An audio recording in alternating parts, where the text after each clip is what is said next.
It is the Rob Brown Show. Yeah, I had to cover for you while you figured out how to turn the mic on. I mean, if you're going to be a diva, and I could turn it on. Well, no, I couldn't hear myself, so I just figured it was. Okay, all right. Hold on. All right. So it's okay. We're good. We're good now. Amateur. I didn't have the headphones plugged in. That might help. Yeah, it does. It is the Rob Brownless Show, as I call it. I like the ring to that. I think it has a good ring. The Rob Brownless Show. Nope. Oh wow. What was the first thing you played? I couldn't really hear that all the way. Was that the kitty thing again? Good morning. I don't even know what that is. Good morning. You don't know what good morning. You don't know what a good morning is? It took me a minute, dude. I'm gonna have fun with you. You're just not there yet. I'm not there yet. Maybe about 9:30 or so. Still waking up. I'll be awake about 9:30. Try me again at 9:30, and we'll get back to you. Cole Bryson filling in for Rob Brown today. The one, the only, Lonzo in the house as well. Always a pleasure being with you this morning. We're on the stream bright and early as well. Good to see those on the stream. Several ways for you to get in touch with the show. You can call in. Phone lines are always open. 844-FAN-PHONE. That's 844-326-3663 is the number you can get in touch with the program. Lonzo's always in a bad mood, and I mean, I could come around and move that. It's not that much of a reach. I mean, I know you're a shorter person, but I mean, you talking about the paper? Yeah, I mean, you can reach it. It's even on like an easel, so which rhymes with diesel. But I think, you could. Okay, not like it? Well, you're squinting as you're trying to read it. It's a long way, but it would require. And it's a little dark in here because we prefer mood lighting. It is dark. You know why? Why? Because when you see that beautiful sunrise. When it happens, does it rise right here? No, but it gets daylight. So I mean, it's you get to see it out the window, and it's like dawn has broken. No, that's beautiful. I mean, listen, I tell a lot of people, people that sleep in have no idea what they miss. I'm an outdoorsman, so I love being in the woods, and being in the woods when the sun comes up, man, there's few things like it. There is few things like it, Lonzo. It's one of the prettiest things, especially seeing the woods wake up, right? Just all the birds and all the nature. Seeing everything wake up, it's incredible. You should be able to hear it also, you can hear it. Yeah, it is. You can hear it. If you're awake, you can hear it. I live in the woods. So, right. So I hear all that when I go out my door and hurry to my car, hoping nothing gets me. Well, speaking of that, I have a few questions for you, Lonzo, to start the program. And I also have a few questions for the audience. I was thinking about a couple of things this morning with it being an early wake-up call, right? The new show time and everything like that. So I'll ask the audience their two questions first. I'll let you answer as well, Lonzo. Then I have a couple of questions for you regarding the new program, the new Showtime, because I want to see how Lonzo has adapted to the new time. Has what's that animal that adapts the color of their skin? That would be a chameleon, I believe. I want to see how much of a chameleon Lonzo is. So we'll find out. But the first two show questions I have, I was getting coffee this morning, and I want to get your opinion as well, Lonzo. And I didn't go to a coffee shop this morning because it was so early, but when you go to a coffee shop as a guy or a drive-through, that counts as well. Is there such thing as a manly coffee order, or do you just kind of have to cross your legs and fire away? The reason I say that is this is I'm drinking like a French vanilla cappuccino from QT, very simple, but I still feel kind of, just not myself. I don't feel myself when I order something, but luckily at a gas station, you don't have to order it. That's why I like it. I can get a French vanilla cappuccino. I don't even know what that means, and I don't have to say the word. Nope. Do you think there's such thing as a manly order at a coffee? Okay, so you're with me. You're with me. All right, here's the problem. You're not a coffee drinker. And I think you and I relate a little bit more than Rob and I do on certain life experiences, but I will tell you that he accuses me of killing the bit all the time because I don't do stuff that he does, and that makes me a bit killer. Yeah. I have never drank coffee. So, and never, like in your entire there's a coffee breath just makes me want to I just don't like. So I've tasted coffee before, and it's like, okay, I don't get what it's a lot like grits and some other things. If you got to put a bunch of stuff in it, you don't like grits either? Well, if you got to put a bunch of stuff in it, then the root, the root of the thing, the base is pretty bland and it's pretty nasty. So if you got to put stuff in it, if I need caffeine, I'm going to get something with flavor in it. I mean, well, this has like a lot a of flavor, like a Diet Dr. Pepper. I right. don't need well, I don't need coffee. But listen, this I'm not a coffee. I don't love the taste of it, but this cappuccino, if you will, I don't feel manly saying. Did it have foam? I think a little bit of foam. Yeah, did it? Yeah, a little bit. Did you make sure that you drunk enough just to get that on your mustache? And did you feel like a little kid when you did that? I felt like a girl, but it's okay though. You have to. Here's the deal. I think the only coffee. At least you didn't feel like a woman, and then started singing that thing. Now I want to sing it. The only drink that I think you can order as a guy and get away with it is black coffee. Right there, you go. That is very manly. If I'm in a establishment and a guy orders a black coffee, I think he's a trucker, or someone a fireman, someone like that. Man. Yeah, exactly. I mean, that's a guy. No nonsense. I'm out here to do my thing. And here I am ordering up. Yeah, well, I mean, you asked my opinion. I like it. Cuban coffee, espresso, double espresso. I'm just reading the list of these type of drinks to see if they sound manly or not. Latte. Listen to this. Preferably without a heart or lotus flower design on the top. Nitro draft. Irish. The first time I ever heard the word cold brew, by the way, I believe an Irish coffee has alcohol in it. Oh, does it? I believe it does. Yeah. The first time I ever heard, I'm not even a coffee drinker, but the first time I ever heard cold brew, I thought that's what it was. I thought cold brew had some kind of, beer in it. I just thought it was cold, but I don't think it is. Is it? It's cold. Oh. I think. Oh, that's why they brew it cold. Well, you're asking the wrong person. Well. I'm a coffee guy. I would say I'm older and wiser, but let's face it, I'm just older. Yeah, it would be. So I know there are people down the hall who also do morning shows who swear by coffee, but this is where we're finishing up our second week today. Well, some of us are, and yeah, I don't need coffee. If I need a little bit of caffeine push, I will get what I call pop and what you weirdos call soda. Yeah, you call pop. Yes. Texter says, from the 526, Zoe, what's up with Facebook? No live stream. I think that's false information there. I believe we're live on Facebook.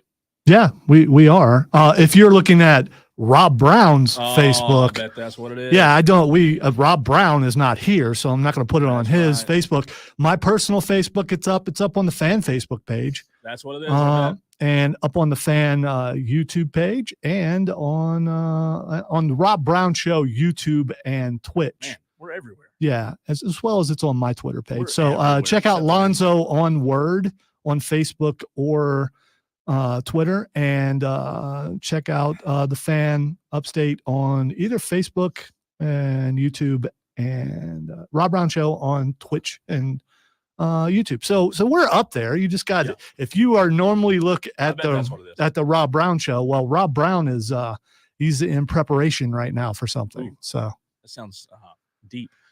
He might actually be in the restroom right now listening.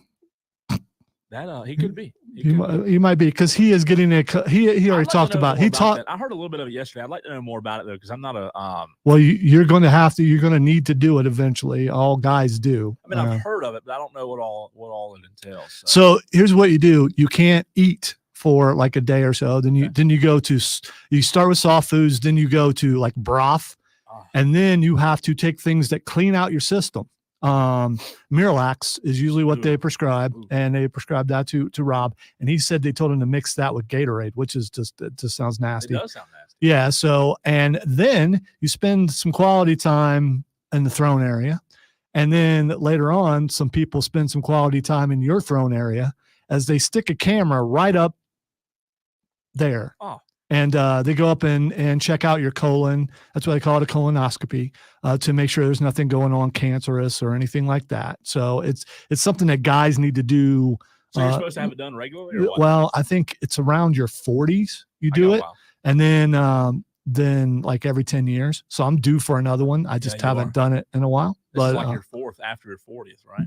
Well, that's funny. I'd be 70 or 80. No, I'd be 80, which I'm not. But yeah, so I mean, it is people, guys don't want to do it, and I completely understand that, but it is something that you need to get done to make sure that everything's okay. So well, I hope Rob's goes okay this morning. I hope it. I hope everyone knows who he is. That's all I want. Everyone in there to go, hey, you're Rob Brown, just so he feels really uncomfortable as he goes under. Well, the 6 a.m. Club, we're happy to be with you this morning. Let us know about your coffee order. If there's such thing, as I can't speak this morning, if there's such thing as a manly coffee order. Kevin says there's his friend Zoe. Have you seen the Bigfoot from Gray Court, Zoe? I have. I actually have seen that. Is there really one over there? Or is it you? There's more than, well. Is that what he's talking about? No. But I mean, you know, yeah, I do. I do. And Kevin's around that area. So, I mean, you know, there is a, going down a certain road, someone has a Bigfoot cutout, like right by the edge of their bushes. Yeah. It's hilarious. First time I saw it. But if there were a Bigfoot in the area, which I don't think that they're here yet, they migrate down from North Carolina somewhere in November to December as it gets a little bit cold. Yeah, because we come in families. I mean, there hasn't been just one Bigfoot forever because he'd be really old. So yeah, they come in families. You know, Bigfoot women, little Bigfoot. That might be offensive. What? Calling a woman a Bigfoot. I don't know. Next time I meet one, I'll do it. Do it. Yeah. All right. Part B of the show question. I'm wearing shorts this morning. You're wearing long pants. When is it officially illegal to wear shorts? It's not cold enough for me yet. Like it's in the 50s this morning. That's cool. But I love the cold weather. I'm a cold weather lover. I love cold. You're also wearing a hoodie. I want to point that out. Wearing a hoodie, which you can see on Facebook, YouTube, Twitch, or the X rather. But when is it I mean, it's October 20th. When is it illegal in your opinion to still wear shorts? Because I'm probably going to wear them up until December. I just stopped wearing shorts like last week. But there's for what reason? You started getting cold? Because I'm old. I'm old. Felt like it was because I'm old. Okay. Yeah. You didn't feel pressured by anybody? No. And here's the other thing. And when it gets a little bit cooler, it feels a little bit more like football for me. Yeah, it does. And so because it feels like football for me, I want to dress like I did back in high school, like 49 years ago or something. Yeah. It wasn't that long ago. But my legs get cold and the rest of me doesn't. So yeah. And my feet are like ice cold. That's what happens when you get in your 50s and you're close to death. Yeah. So you'll be there someday. I won't be around by then. So no, because actually our family's long lived, like into the hundreds. Like the yeah. So like the Bigfoot. So I might actually be around. Well, I'm a shorts guy, you know, especially like on Friday nights when I go cover games. I think this is the time of year I usually transition to pants. But I believe. Do you wear pants on the Saturday morning scramble? No, never have. Okay, all right. Does Alex Guest, the star of the show? Does he? Star? Yeah. You know, that's a great question. So you've never. Good on you for not noticing. I mean, you know. I don't know. Yeah, that's terrible, isn't it? No. That's a totally. I don't go around going. He's the only person I notice in the building when it's cold, who's still wearing sandals is Stone Man from Classic Rock 101. See, I like that. Yeah, but I think it's the British blood in him or something. Yeah, the dude never gets cold. Okay, so for example, tonight, if I'm out covering high school football tonight, right? Which you will be, right? I will be. Yeah. At 7 o'clock, it's 63 degrees. To me, 63 is still shorts weather. The coldest it's going to get around 10, 11, 56 to 54 to 56. That's what it is right now. Right. And that's really the reason why I'm wearing that is because it's a little bit cooler in the morning. And I'm also trying to get used to it because it will get colder. It's not going to get that much colder. It's South Carolina. I hate clothes. If I could not wear any clothes, I'd be okay. I hate them. I hate wearing more and more. The more clothes I have on, the worse. I feel like we were born naked. We should be naked. Okay. Let's not do that in the studio. Yeah. Not be naked. Yeah. Let's not do. They do that down the hall. We don't need to do that here. Really? Yeah. Yeah. I mean, wow. You know. I didn't know we had that kind of show here. Well, yeah. I mean, the Rise guys, I think they're naked most of the time. Wow. Ask them. They'll tell you. Really? Yeah. You're talking like you know. Well, I may have happened by the studio. Oh my goodness, that's great. All right, here's my question for you now, Lonzo. I've asked the audience 2 questions. My question to you is, the new showtime. Obviously, it used to start at 9 a.m. Eastern. Now it's starting at 6 a.m. Eastern.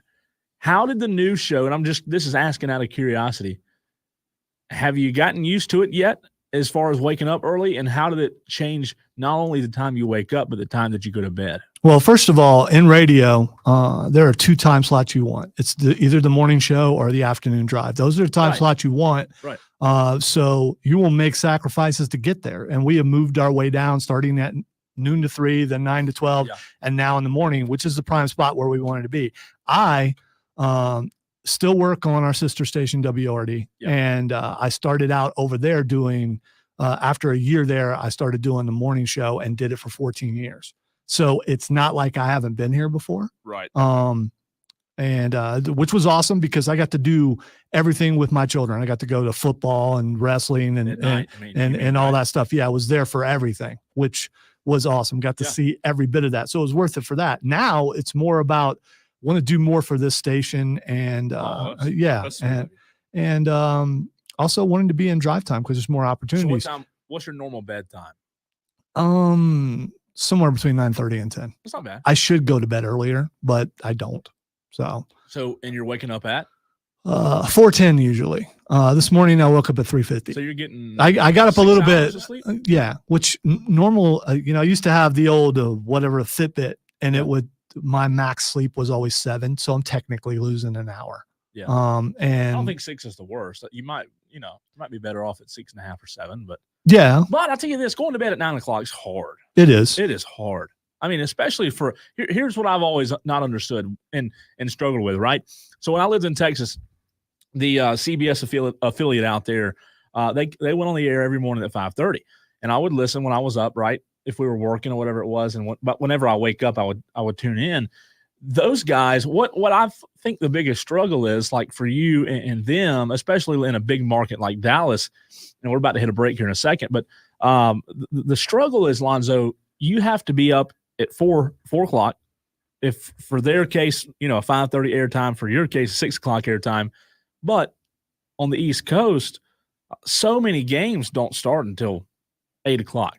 So it is tough. I imagine it's got to be tough to be able to really cover, like last night's game, for example. Yeah, I watched the first half, and usually that's what I watch. And even with the prime games on Thursday night, NFL Network will show them in the morning. Yeah. So when I get up, they're actually on. Right. So I can catch another quarter while I'm getting ready and eating my breakfast. So I like it. All right. Speaking of last night's game, we'll talk about it. The Jaguars pulled it out. They were leading. The Saints came storming back as they always do. 15 points in the fourth quarter. A dropped pass in the end zone, and the Jaguars moved to 5-2 on the season. The Clemson product, Trevor Lawrence, looked pretty good last night. We'll talk about it next on the Fan Upstate.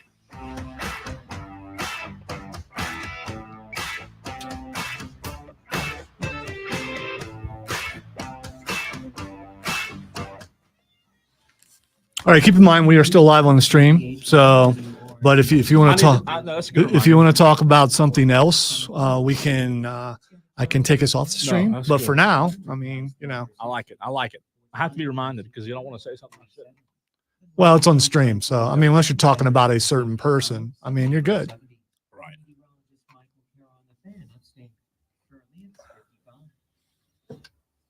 And I haven't acclimated entirely yet. I'm still really tired during the day. Yeah. I'm trying to figure out a time to get back on the treadmill.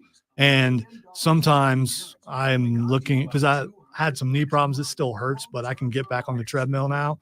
And I used to do that before I came to work. So now it's doing it after. And I look at it and I go, just going to sit here just a couple minutes. And then sometimes. What time do you leave here? Around 1 o'clock. That's late. So you need to take a nap from like 11 to 1. No, I don't. You don't think? No, I have. I lost 5 hours of production time because we gained an hour a show. So all the work that I used to do, I still have to do, but I have to do it faster. And in some cases, that's a little bit harder to do because everything we do is time sensitive, has to do with time. So, I mean, and I've been having to do a lot more manager stuff lately. Yeah. Because we had a morning guy, producer quit. And what station? For Word. So, Timothy? Yes. I think did he post something about that on Facebook? He did. Holcomb? Yes, he has. Do we have 2 Timothy Holcombs, though? No, we have 2 Tims. Okay. And so if your name is Tim and you would like to work in radio, please apply to WRD. Why did he quit? Money, I think. Huh. Plus, he was there for a while, and he's a young guy and wanted to try his hand. What's he doing now? I'm not going to say because we're live on stream. Yeah, I'm not going to say. You didn't see what I did. He's not a Chippendale. I'm not saying that he couldn't pull it off. He probably could, but What's up, stream? Let's see what this is over here. So I have someone in there right now who doesn't have a lot of experience. So if you see me have to get up and leave, You training them? No, he's been trained, but still, it's a difficult show to run, and it's impossible. It's his name is Will. It's impossible. Will. Yeah, it's impossible to train someone entirely because there are things that go wrong that you don't think of. Oh yeah, if this happens, you need to do this, and this is a learn as you go type thing. All kidding aside, Will does a really good job with his Saturday show. Set up. He takes a lot of good pictures. Promotion. He does a good job. I have to give it to him. He needs to take more pictures of the star Alex Guest. Yeah, I think there's too much Cole Bryson. Well, he has a lot of requests. People would write in asking to see me. Okay. He has to feel the obligation, but family, that type of thing. Okay, well, distant cousins. Come on, dude. Come on. You talk about me. I'm fine. You're over there just. That's got to be a screenshot. Oh man! Don't be fishing for memes. They're trying to make yourself a meme. There's a coffee machine downstairs. I mean, if you want to go, you got to pay for it, I think. But yeah, okay, all right. I mean, I have some diet strawberry cream, Dr. Pepper in the fridge in there. If you need something like that.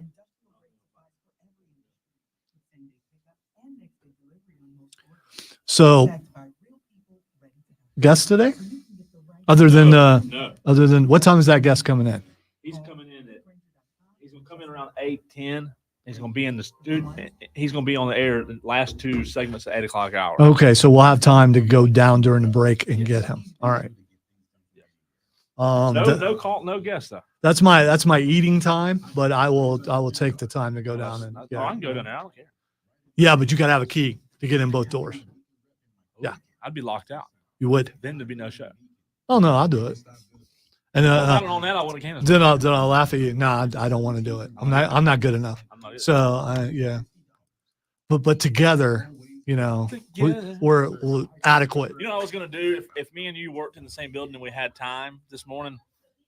Yesterday we were gonna sit down, me and you together in a little pre-show meeting. We were gonna pull audio. We were gonna rank. I wanted to do this, but it takes a lot of work.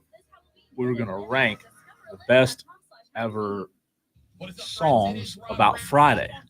So the best Friday songs, we're going to rank them. My favorite is George Jones. You know that one, don't you? No, because country is torture. So, no. Yeah. Ain't nothing more country than George Jones. So, yeah, don't get us flagged. Oh, sorry, Facebook. I love being able to do that because I don't want to hear no George Jones. So you lied. No, I did not lie. Says it's finally Friday. See, that's just like I'm listening to it. We're back. Good morning.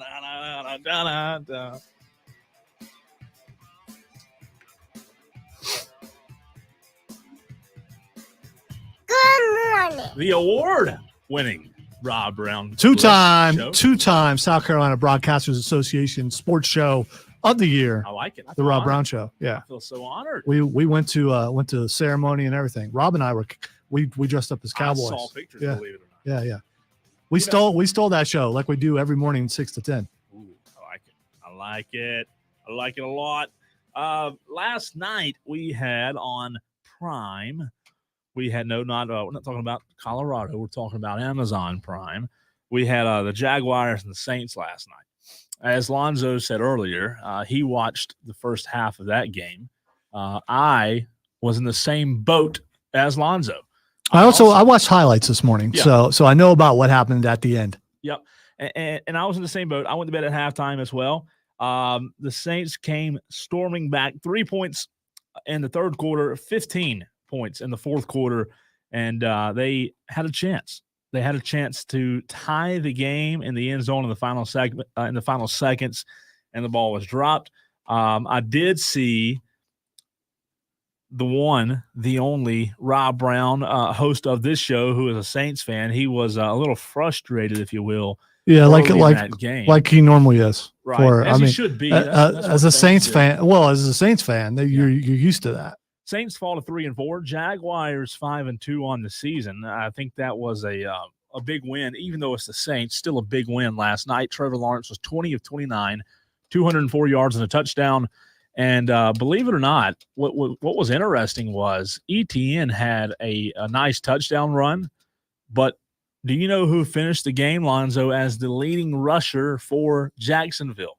Without looking, is it a guy with a hurt leg? Trevor Lawrence. Yeah, that would be the guy with the hurt leg. How about that? Yeah. So your quarterback led. He averaged 7.4 yards per carry. I'm going to let your quarterback thing go. Well, yeah, because he's not my quarterback. I'm glad you noticed it. A little shot there, Lonzo. Yeah, but we are kindred. So I mean, yes. The quarterback was the leading rusher, as well as obviously the leading passer, as he should be. Trevor Lawrence, 8 carries, 59 yards, 7.4 yards per carry last night. I just want to say really quick, watching Trevor Lawrence in college and watching him in the NFL, he's deceptively fast. You see him start to run the ball, and you're like, I'm catching that guy, but he has a really long stride, and he's taller than what people think. I think it's his legs, like the stride. I mean, he is.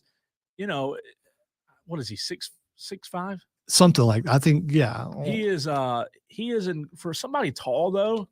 I mean, you mentioned his strides, and I think that's a big part of it. When you watch him run, it's beautiful. I mean, he is. You said it perfectly. He's 6'6", actually. So for somebody that tall to be that fast, I mean, that is at the quarterback position. He is underrated as a runner. Well, and when you saw him do that, beat a couple of teams maybe he shouldn't have in his college game because people didn't realize he could run. You think when he gets to the NFL, there's no way that's going to work there. Right. Speed factor. Yeah. And it actually does. And I think people are still, I think even the other NFL players are still shocked that he can move as fast as he can. Because it looks like he's going slow, but he's making up such ground. As an Ohio State fan, you probably remember the debut of those legs, if you will. I do. 67-yard touchdown. I do. That's why that's how I have firsthand now. I mean, I wasn't there, but I watched the game. So, yeah, that's what it's like. That was a long one. I mean, 67 Hey, guys, he can run. How about try tackle him, that guy? Yeah. So, again, Jaguars 5-2. They learned how to do that later. They are now atop the AFC South, a pretty bad division. And in the AFC South, the Jaguars, Colts, Texans, Titans. Jaguars 5-2. The next best are the Colts and the Texans, who are tied at 3-3. That seems like it is Jacksonville's division to lose, if you will. Yeah, but you know what? It looked like that in the beginning, and then they kind of went a little bit Jacksonville-y and looked like, they're overrated. That is the only issue I see with this team. They are super talented. I think the defense still has ways to go. But when you do watch them, and I watch them on a consistent basis because of Trevor, you're right. There are times you watch them and you think, man, they still – and listen, Doug Peterson's done an incredible job. But at times, they still have a little Jacksonville in them. Well, if Rob Brown were here, he would say it's the Urban Meyer effect, and that it's still. And I don't agree with that. Peterson is too good of a coach to not to not surpass and get rid of all that. It's Jacksonville as a team, as a whole in history. They kind of do that. They do. And listen, hey, the Panthers do the same thing. It's those two teams came into the league together, and they kind of have that same sort of thing where they look like, okay, they got it this year, they got it together, and then all of a sudden they go back to what they were. Now, if you're going to make that comparison, Jacksonville right now is, I don't even know if they're on the same planet as the Carolina Panthers right now in terms of stability and where you want to be as an organization. Oh, I agree. I agree with you. Jacksonville has a quarterback, and they could not be more assured that they have a quarterback. Carolina, obviously not the case. Now, Jacksonville last year, they were a few plays away from playing in the AFC Championship game. That game with Kansas City was very close, and Trevor's always played them close, played Patrick Mahomes close. So, they're a team that I believe in the AFC. If they were in the NFC right now, Lonzo, I'd probably sit here and say they're the one of the favorites. I mean, literally in the NFC, you have the Eagles and the 49ers. Yeah, on the stream, Weenus and Pitt fan says Jacksonville are Panthers of the AFC, and also, except Panthers have 2 NFC championships, which they do, and they went to the Super Bowl twice. Lost both times. Jacksonville hasn't done that yet. And when Peterson came in there, and you couldn't help but thinking this is the guy that's going to help Trevor Lawrence truly acclimate to the NFL, the speed of the NFL, and all that kind of stuff. And I think that it's paid dividends bringing that guy in to coach him. But I think people need to slow down a little bit, thinking that, well, they made the playoffs last year. They won a playoff game, which was a shocker how they were able to do that, come back. Yeah. They're not there yet, but you can see they're where yet. You don't think where they can compete for a Super Bowl. I do think that they probably should win the South if they don't get Jacksonville again. Right. Anthony Richardson going down for the Colts hurts them, and big in a bad way. And it helps Jacksonville because that was the competition, and now there is none. To your point, saying I don't know if they're there yet, I do believe that in the NFL, if you have a quarterback, and when I say quarterback, I mean a quarterback like Trevor Lawrence. I'm not putting him in the same category as Mahomes, but I do believe in the NFL that if you have a quarterback like that, you're a contender. And listen, Jacksonville is not their defense. Like I said, I think they still have some holes. You said it earlier. At times this year, they still look Jacksonville-ish, if you will, if that's a word. But at the end of the day, when the playoffs get here, you've got a quarterback who, last year in the playoffs, it was his first time in the playoffs. He won a playoff game. That's big. Your first time there, you win a playoff game. A lot of quarterbacks, I'm a fan of a team that doesn't know much about winning the playoffs, so I can attest that that's a big deal.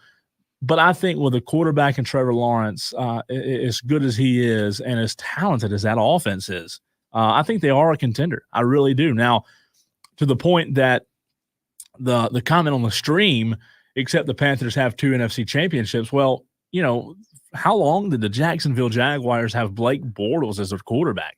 And Cam Newton, during the same time frame in Carolina, they were winning NFC championships. They won 2 total. They've won 2 in franchise history, and obviously 1 with Cam Newton. But the thing about it is, you've got to have that. What did I just say? You have to have that quarterback. Jacksonville hadn't had the quarterback since they came into the NFL. Carolina Panthers were so fortunate to get Cam Newton, and look what happened. You get a quarterback, and they had an incredible defense, and all of a sudden they're playing in the Super Bowl. Jaguars have not had that quarterback, and now they do. They don't have the defense that the Panthers had in 2015, but they've got a quarterback. All right. So they're winning the South. So the AFC South and the NFC South, do you see a playoff team? I mean, someone winning a first round game out of either? I don't. The NFC South, no. Yeah, I think they're comparable, other than their more victories for the AFC South. Out of the 8 teams that you just mentioned, the Jaguars are, in my opinion, the best out of those 8. Would you say? Obviously, they beat one from the NFC South last night. the other team that they have. I would say if Baker Mayfield is playing like he was early on, that maybe that would be comparable. Maybe you like Baker more than Trevor, or just as a team you like? No, we're talking about comparing conferences. Okay. Okay. Yeah. I am the guy, and you're following Jacksonville because Trevor was your guy in college. Yeah. I am one of those guys where I'll take a jab here or there in the NFL, but where you went to school in college, I'm not going to hold that against you in the NFL. So I'm not going. You shouldn't. I'm not going. I don't want people to think, well, you just don't like Jacksonville because, I mean, that's not true. But a lot of people do that, believe it or not, especially South Carolina fans. Well, I've heard that from Clemson fans. So, because no. I know more Clemson fans than I know South Carolina fans because there are many Clemson fans in the building. It's why the walls are suddenly orange. I don't know about that. Disgusting. You may be exaggerating a little. Oh no, I'm not. I can start naming them. Don't do that. Don't do that. You're sitting across from one. That's the only one. Well, I think we're well aware of that. I don't know of any other ones currently in the building. I know there are other morning shows going on, but I don't know of any other ones in the building at the moment. Hey, I got a tiger growl for you. I like it. That's not nice. That's not nice. All right, it is the 6 a.m. club. We're glad you're with us this morning on the Rob Brown Less Show. Cole Bryson filling in for Rob Brown this morning. Glad to be with you, Lonzo, the one, the only. He's in the building as well. We'll talk about a little Gamecocks next. I had a bet in before the season started on the Gamecocks, and I want you, the audience, to tell me if it's blown up, is it done, or does it have hope? We'll talk about it next on the other side. This is the Rob Brown Show on the Fan Upstate. Ooh!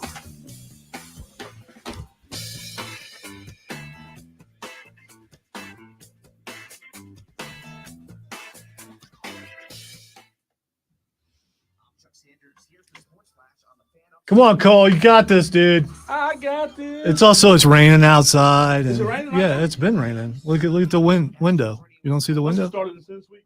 It did. It started right when we went on the air. Oh, yeah. So no sunrise this morning? Well, it'll be daylight. The sun's going to come up. We're just not going to be able to see a lot of it.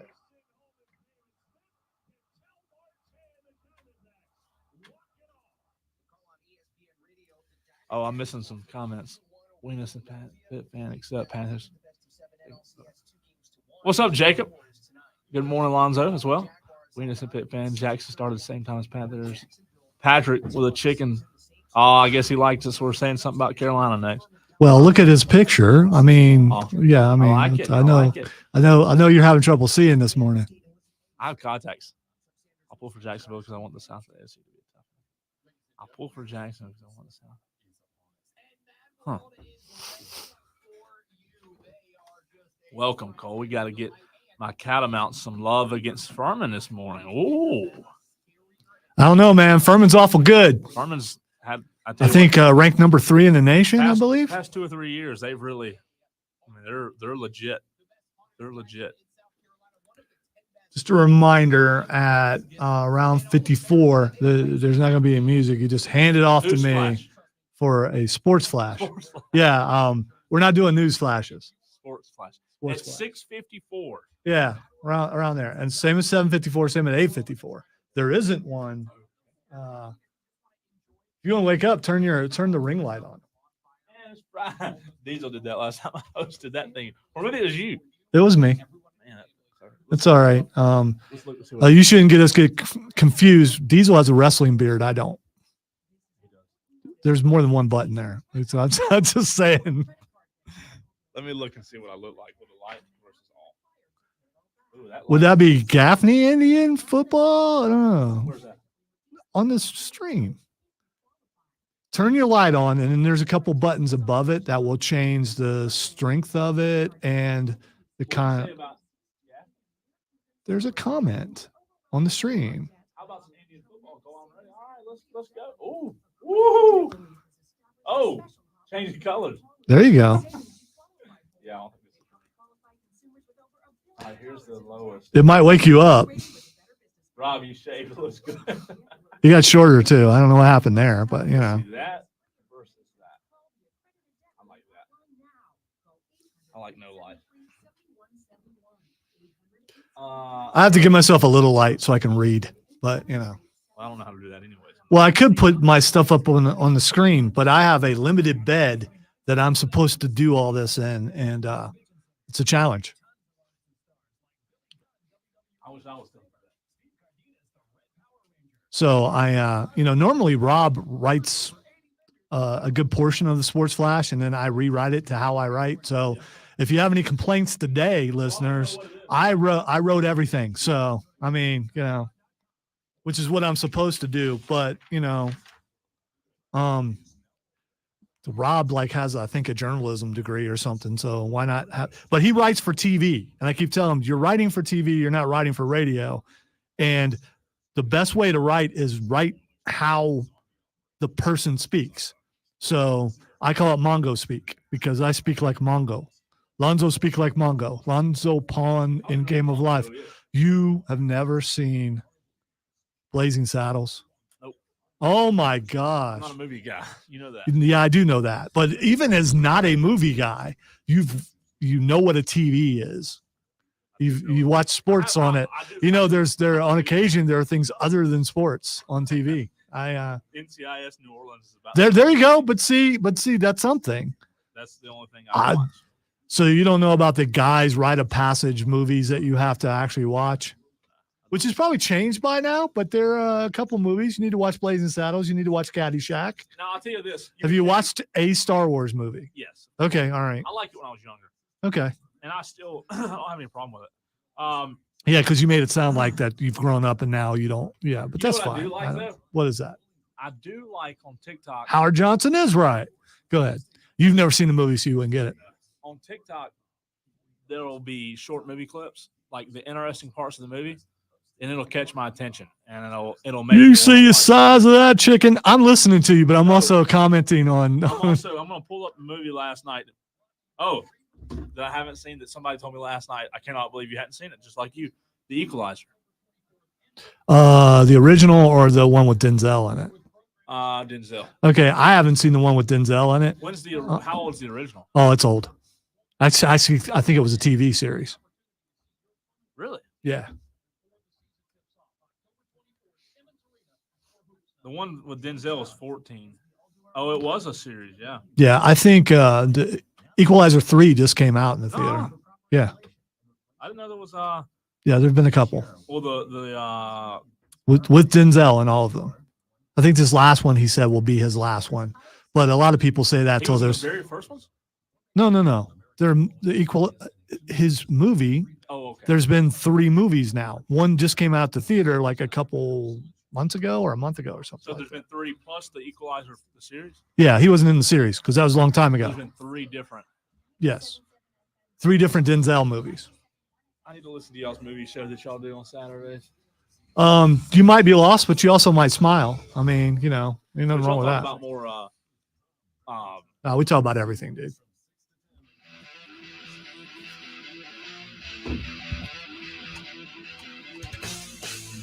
It is the Rob Brown Less Show, as I like to call it, when Rob Brown is out of town on vacation. I was just trying to rhyme a little bit there. I don't think he's really out of town, but he is having a little procedure done this morning. He'll be out of town, as far as consciousness here pretty soon. Oh, they put you under pretty good? Yeah. Well, they have. Would you want someone? I mean, you don't want to be awake for that. Ooh. No, that'd be rough. So Rob will be back with you Monday. Cole Bryson filling in for Rob Brown this morning. Glad to be with you. As always, we are on the stream. You can call in to the program, 844-FAN-PHONE. Phone lines are open, as well as the text line, 71307. Start your message with FAN. We're off and rolling this morning. Would you like me to give the phone number so you don't have to strain? Let me try it first. Without looking. Ready?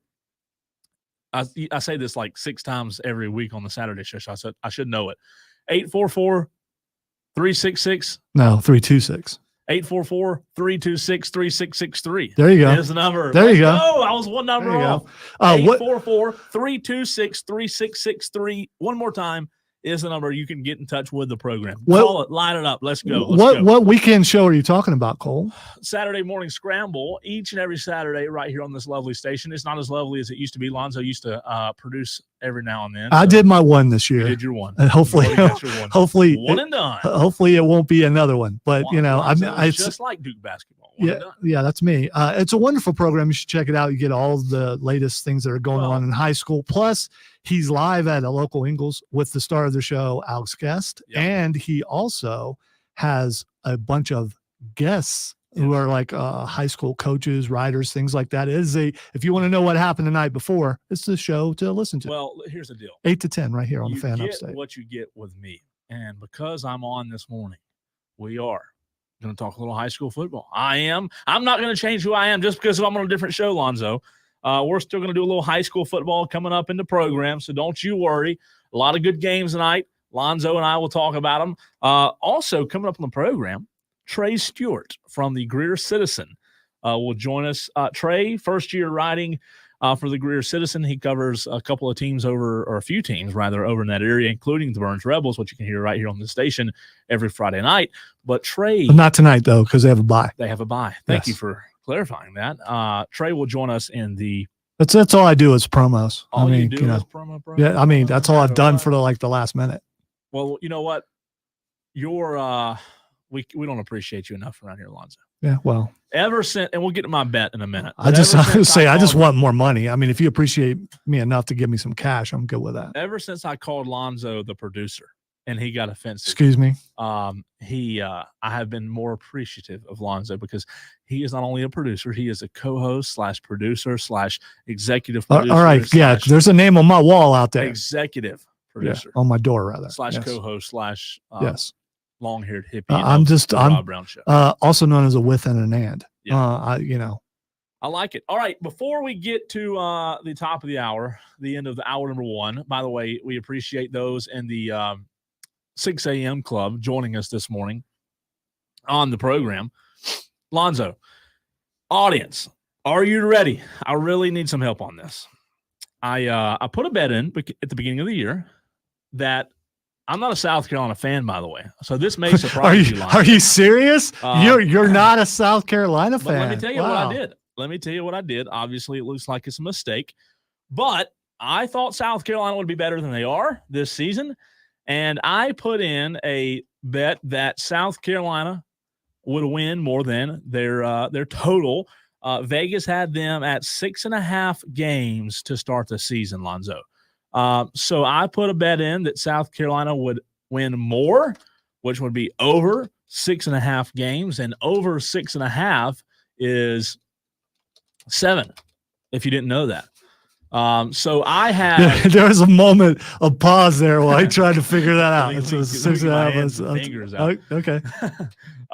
Over 6.5 is 7, and I had that bet, and I locked it in at the beginning of the season. Please, please, please, please, somebody help me and give me a vote of confidence, a little bit of hope that bet will still cash. They are currently 2-4. I need them to win 7 games. 7 minus 2, Lonzo, is, get your toes out. That would be 5. That is 5. Yes. All right. Is there any way South Carolina can win 5 games this season? By the way, this is a regular season bet. Okay, so I was wondering if a bowl game would factor in there. It does not factor in. Okay, all right. So Lonzo, they play number 20 Missouri Saturday. They do. At Missouri, yeah. Probably not going to get a win there. Well, if they score 52 points, they'll win. Do you think so? Yeah. What about 51? 51 probably not, but they need 52. So there's a certain amount of points each week that South Carolina's offense, which is really good, has to score in order to make up for how bad their defense is. Let's ask you this. Let's ask Lonzo this, and the audience can chime in as well. I need 5 more wins for South Carolina for my bet to cash in this season. It's not looking good, I'll be honest. Missouri, Lonzo, off the top of your head, yes or no? I think it's coin toss. You do, really? Yeah, I do. Because of the offense. 6-1 Missouri? Have you watched the offense, though? South Carolina's offense. I mean, they're on fire. They're the best quarterback right now in the conference. Yeah, and so the worst team. Yeah, exactly. If they're motivated by an emotional coach to the point that he's willing to break bones for them because he cares that much, maybe the defense might show up and think, "Hey, well, I might try to tackle." I'm going to say they.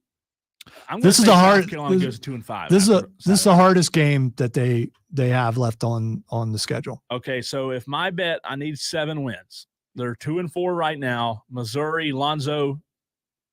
I'm going to go with the loss. Yeah. Okay, so we're going 2-5 at A&M. Win.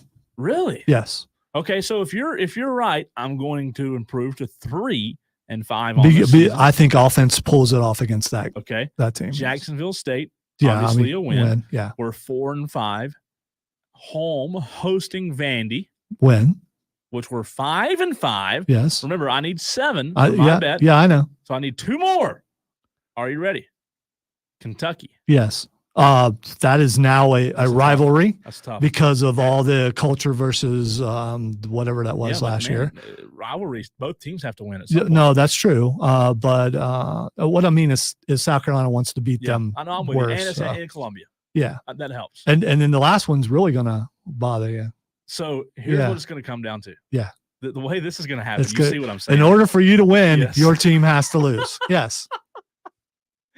How bad is that?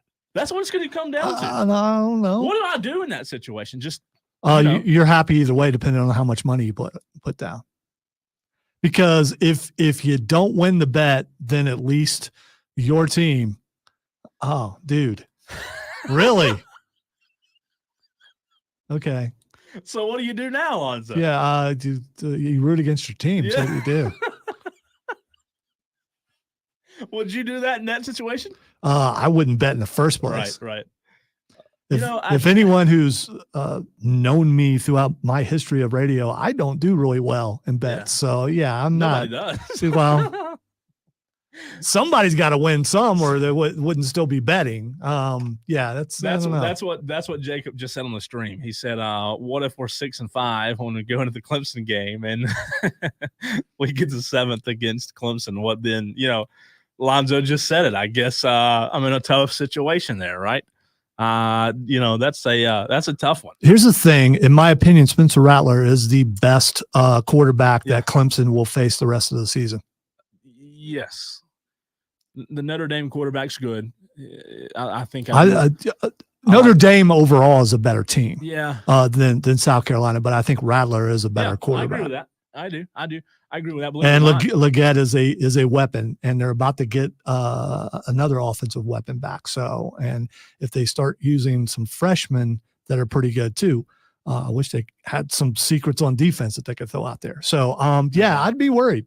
So, as we're sitting right now, we're going to call a spade here, Lonzo, and my bet doesn't look good. It doesn't. It doesn't look good. And what killed me was the debacle against Florida. I think if they pull it out against Florida, I think I'm okay. I think I have a chance to cash in. However, they blew that game 3 different times. They had that game won 3 times, and they blew it all 3 times. So South Carolina now 2-4. That's what I get for betting on the Gamecocks. I guess that's the moral of the story. That is the theme here. As a Clemson fan, I try to bet. I try to use my head, and I think South Carolina's going to have a good season. And look where I'm at now, 2-4.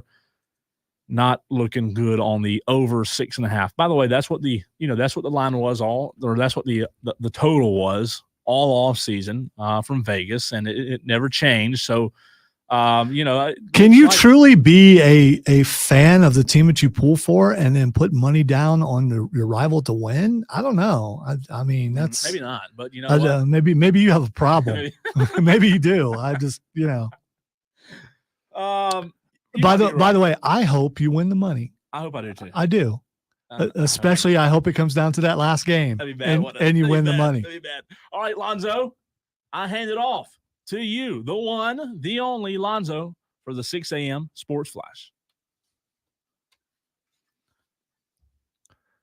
All right, last night on Thursday Night Football, Trevor Lawrence went 20 for 29 for 204 yards and a TD as the Jacksonville Jaguars beat the Saints 31-24. The Saints had a chance to tie the game in the final seconds of the contest, but Derek Carr's pass went off the fingertips of his receiver.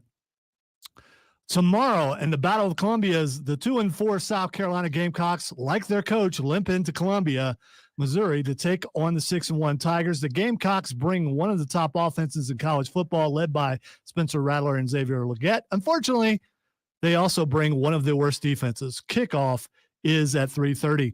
Hey, we are your home for Furman Paladins football and basketball. Tune in Saturday as Furman takes on Western Carolina starting at 1 p.m. right here on the Fan Upstate. Another big hour of the Rob Brown Show coming up. Hit that post, baby. Yeah. We're already getting high school football questions in. It's what you're known for. So, I mean, that's a good thing. Mute this real quick if you don't mind. Oh, let's find the right thing here. Let's do this. We'll be right back in just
coffee drink. Sorry, I know you guys couldn't hear any of that. My bad, because I didn't push the buttons. It's not really manly to say, let's go to Chicken Salad Chick. Have you been in their bathroom? Their bathroom says, thank you for bringing your wife.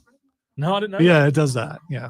I went with Hendrix a couple of months ago, and I told him, I said, never really asked a guy to go eat at Chicken Salad Chick, but here we are. Two manly men inside a Chicken Salad Chick and join. Like their food is good, by the way. Food is phenomenal. It is. I love it. I love it. And you can tell so do a lot of middle-aged women because they're all in the drive-through right around noon. So it's good healthy, for them. Lonzo. It's healthy. I don't know if mayonnaise is necessarily healthy, but no, actually it's pretty good. Their Cajun chicken salad I really like. Got a little bit of a kick to it, but not too much. Yeah. Barbecue's my favorite. Barbecue chicken salad. Yeah. Barbecue's for poor people. Have you had it? Just like hot dogs.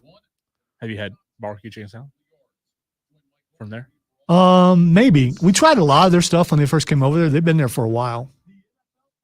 You know what we should do? What would that be, Cole? I might go there today. At 10 a.m.? I mean. Oh, yeah, that's true. I don't know if that's what you want. I mean. Oh, man, I forgot about that.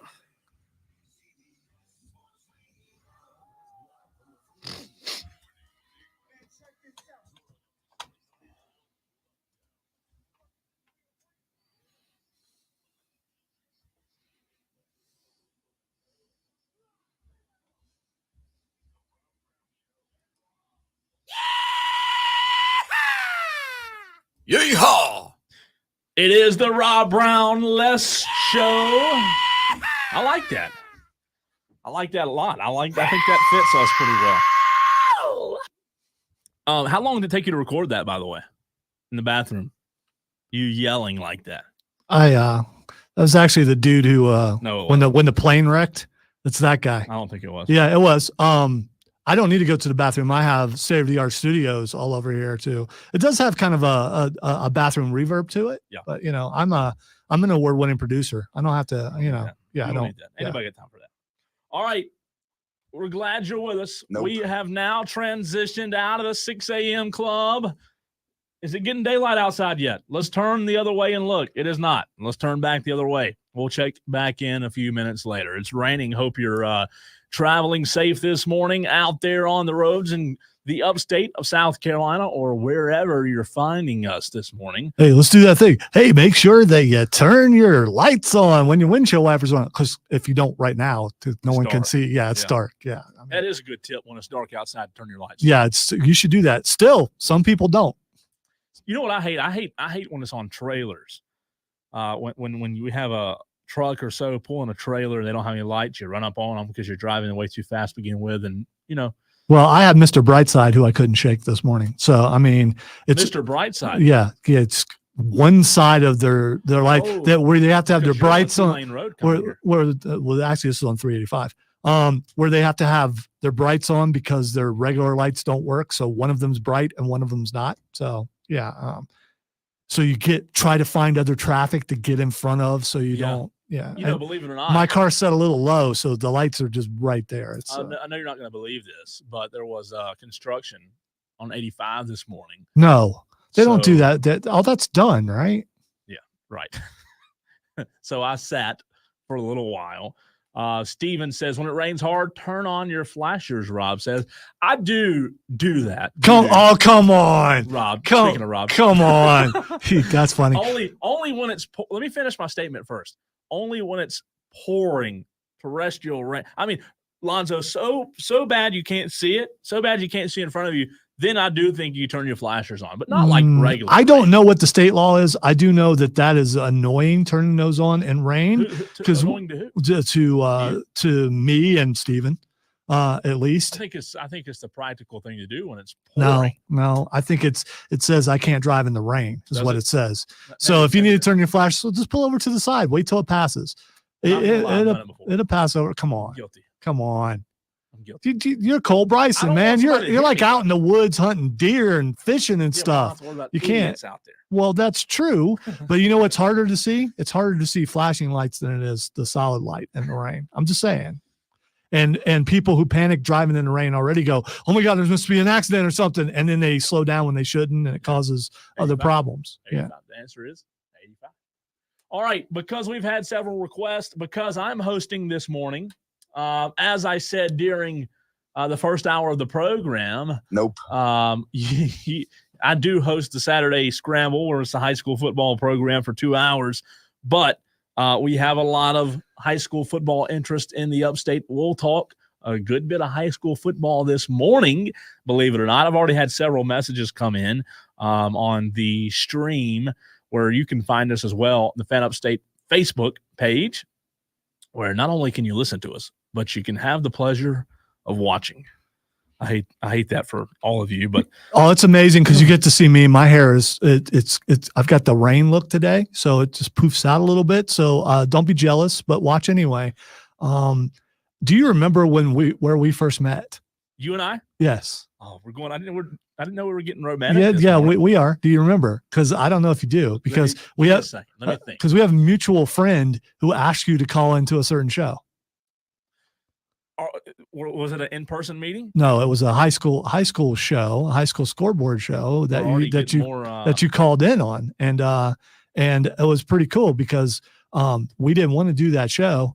And you knew a lot about high school, and I'm just like, man, this dude knows a lot. I don't remember that. Yes. How long ago? Our mutual friend Patrick Brown had you call into the Friday night rap. No kidding. Yes. You don't remember. No, I do. Because you. So Patrick hosted the show. He produced it. He was. I don't think he was even on that show, but he said he knew someone who was on the going show? into high school. That would be me, Matt Tomlinson, and Zach Adams. So you were on. I do remember you being on it. Yeah, well, I did it for 5 years, so it's that memorable. Was that like 2013, 2012? Dude, I don't know. I'm just glad it's over because I'm not. I was told I had to do that show. I didn't want to. Yeah. Because I didn't grow up around here. Now I've lived here half my life, but still, I didn't grow up around here. But what I was going to say is that's where we first met. You called in. But you've been on so many shows that you probably just don't remember, and I'm not that memorable. But I hadn't come into my own yet. So and I use a different voice then. Yeah, that's what it was. But I miss high school a little bit was what I was going to say, because during that time I had to follow high school a lot closer. I also did a Burns coaches show. So I was doing that and got to go out to a bunch of high school games, and I miss going to high school games. But I'll be asleep tonight when football's going on. Yeah, it's fun. Yeah. I enjoy it. Obviously there's a lot of interest for it around here, and there should be right now. I'm curious about rules changes that we haven't talked about on the Rob Brown Show, as far as how many regional teams make it into the playoffs now. Yeah, so we'll talk about that. Okay, I'm telling you some high school stuff and telling everybody else that how many region teams make it. That we're going to. That's Lonzo's question. Yeah. James on the stream says, "Will Riverside win the region?" And we'll get to these questions. We'll get to tonight's games. Feel free to fire away. Text line. Riverside, they have that like thing in the end zone, right? Or like beyond the end zone. Am I thinking of the right team? There's one team that like has like a statue like after the goalpost. For some reason, I think it was Riverside because I always wondered why no one got hurt. Maybe it is. I hadn't been there in a few years. Yeah. They have a good coach, but to answer your question, James, on will Riverside win the region, they're 2-1 in region play. So right now, Greer is... Actually, I think it was West Side. Now that I think about it, it might have been West Side. Might have been. Oh, it could have been. In that region, James, right now, Riverside has one region loss. Greer does not. Greer is undefeated in region play. So to answer your question, will Riverside win the region? I think Greer will win the region. Obviously, I could be wrong there, but Greer, let's see, is 2-0 in region play. Lawrence is 2-1. Riverside 2-1, and Eastside and Wade Hampton in that region are both 0-2. So to answer your question, I would probably say Greer. And then real quickly before we get to Lonzo's question, Steven on the stream says, Dorman gonna whoop Gaffney tonight. And he says, Cole, I can believe. Don't break my spirit. I love it. Love the spirit there, Steven. Then he comes back and says, do you think Dorman has a chance tonight for the upset? Steven, I don't know if you went to Dorman or not, or if you're a Dorman guy, but I'll tell you this, what Dorman has going for them is they have been playing phenomenal football as of late, right? It doesn't matter how you start. It matters how you finish. And you know what? Dorman has come, they found something lately. They have, they've been able to put a better offensive product on the field. They're playing a lot better on defense as well. Obviously, first-year coach and Jake Morris, so it takes time. But to answer your question, does Dorman have a chance tonight? Of course they have a chance. It's a region game in Region 2-5A, the toughest region in the state. Anything can happen in that region. Again, Gaffney's got to show up. Gaffney did not have the best game offensively last week. If they are better offensively tonight, like they were against maybe Fort Dorchester or Spartanburg, I would expect Gaffney to be the favorite tonight. However, like I said, Dorman's playing great. And you said it, Stephen, their quarterback, Bryce O'Neal, he's playing a lot better. He is a junior. He's been given the reins, if you will. They were going back and forth for a little while for the Cavaliers. So that one should be a good one. We'll get to a full list of the games tonight coming up a little bit in just a few minutes, rather. And then on the text line, 71307, where you can get your high school football thoughts in. If Boiling Springs, from the 443, by the way, if Boiling Springs, Spartanburg, Dorman, Gaffney, and Burns, the whole region, do they all win a playoff, in your opinion, if they all make the playoffs? So the way it works, and this will kind of answer Lonzo's question, but in Region 2, 5A, 4 of those 5 teams, it's a 5-team region, 4 of those 5 teams will make the playoffs, 1, 2, 3, and 4 seeds. However, there is an upstate at large bid that they decide on a 5 seed between 3 regions. Well, the other 2 regions, the 5 seed is winless. So everyone assumes, like they did last year, that Boiling Springs or Spartanburg, whoever finishes 5th, will get that at large bid. And if that's the case, to answer your question, texter from the 443, yeah, it's the best region in the state. And those teams have a very good chance of winning a playoff game. I would say the top 4 probably do have a good chance, especially the top 3 probably all win a playoff game, and possibly the top 4. Possibly it would surprise me, but maybe all 5 do. That would be really incredible. There'd have to be some upsets, obviously, if all 5 were to win in the first round. But it is the toughest region we have. It's the toughest region we cover. As you said, it makes up Boiling Springs, Spartanburg, Dorman, Gaffney, and Burns. And, when you play against that competition, it's the SEC West of high school football. It makes you better. And then we usually see that come to fruition in the playoffs. So, again, we'll get to the list of tonight's games as well. But, Lonzo, to answer your question, you asked the question, a very good question that I've had other people ask about this year as well. When it comes to region games for these high school football teams, you said, or you asked, how many teams get into the playoffs, correct? Is that what you asked from each region? Yeah, I think you kind of answered that. I did. However, here's the difference. Throughout each classification, right, 1A through 5A, each region is a different size, okay? So, for example, Lonzo, Region 2, 5A, they have 5 teams. If you look at a region in 2A or 3A, they may have 7 teams. So in the scenario of Region 2, 5A, 4 of those 5 make the playoffs. Obviously, if it's a bigger region, you have a better chance to make the postseason, make the playoffs, if you will. But there will be an at-large bid for that 5 seed in the upstate. And there's a very good chance the 5 seed from Region 2, 5A will get it, whether it's Spartanburg or Boiling Springs. And those 2 teams play tonight.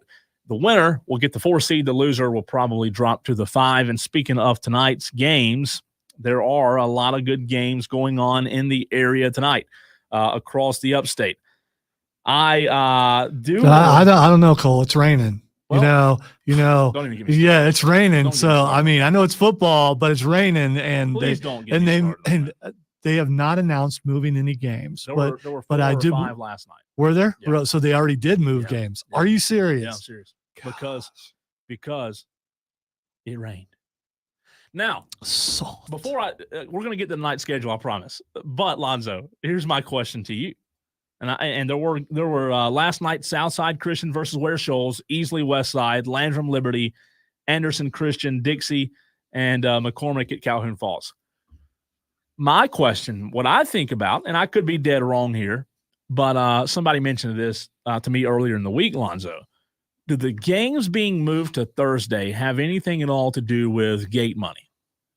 That's always the excuse, but I think that's a lame excuse because fans of teams are going to show up even if it's raining.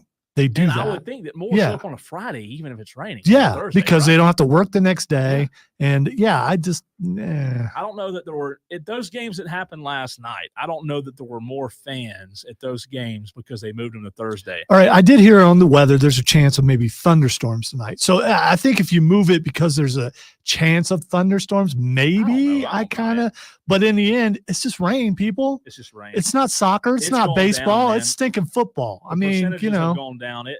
By kickoff tonight, we're not even supposed to be. It's supposed to be partly cloudy. So the rain's doing it this morning. It's going to be out of the way later this evening. Like it. There may be a few afternoon showers. Is what I'm no meteorologist now, but I'm just telling you what the weather app says. So I think we're in the clear.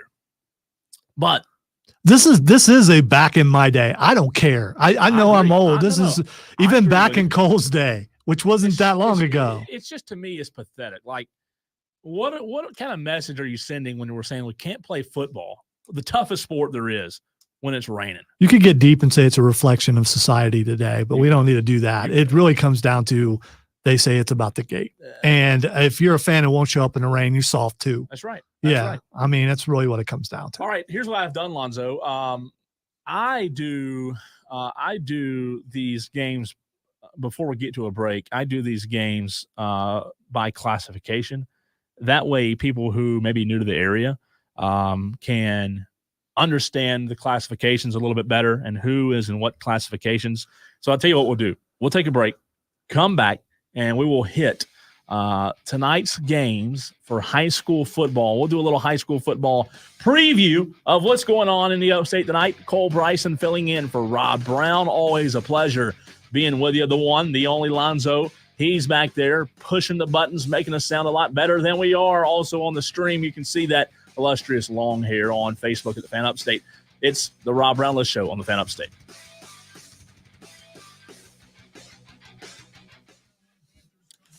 Stephen, I apologize. I do. I apologize. Shout out to your daughter. Don't let soccer catch your strays. My 16-year-old daughter plays. All right.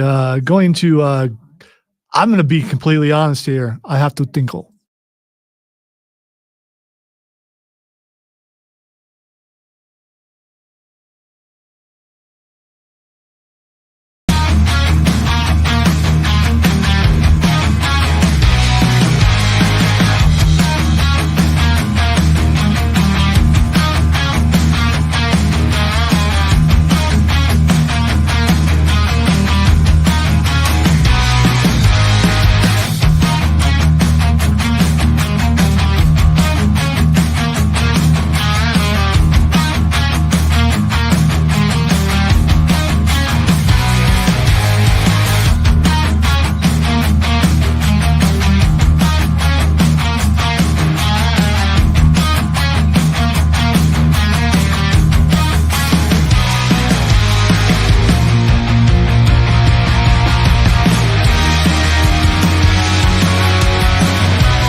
Look at that. Good timing. Just walk back in when I needed to.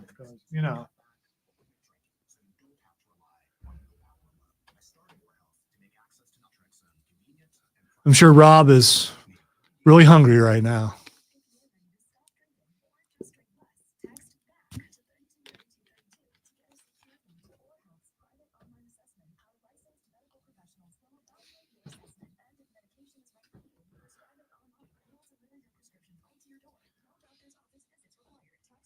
I hope Cole gets lost. He won't, but I hope he gets lost because I think that would be funny. I'll just turn the mics on and then I'll go yell down the hall.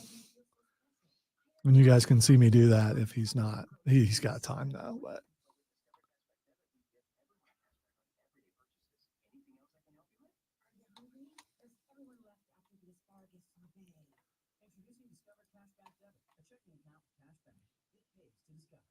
Oh, we're back. So you guys are lucky that everything was muted because you didn't get to hear Cole singing some country song. As I heard, the door closes slowly. I heard you in here. No. When I went to the restroom, you were in here singing. I heard it. What was I singing? I don't know. Do I have to talk into this for the streamer to hear me? Not necessarily. So they can hear me now? Probably not, but that might be better. I mean, it's a good idea to talk into the microphone. Well, if you're a professional, I'm not. You can do the thing that other people do, just move the mic everywhere you move yourself, which really bothers me. But, your head moves easier than the microphone.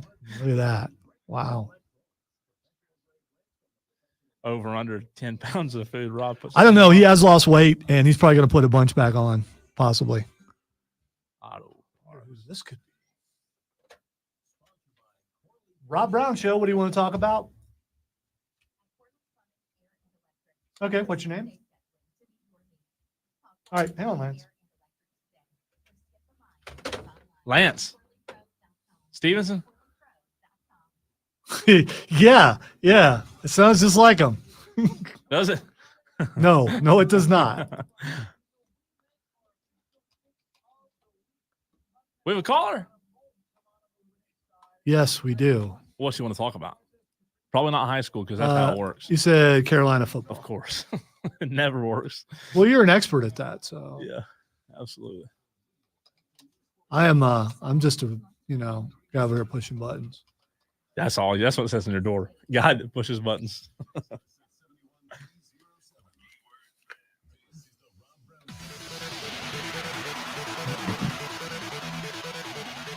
It is the Rob Brown-less show, as I like to call it. Cole Bryson filling in for Rob Brown this morning. Pleasure being with you.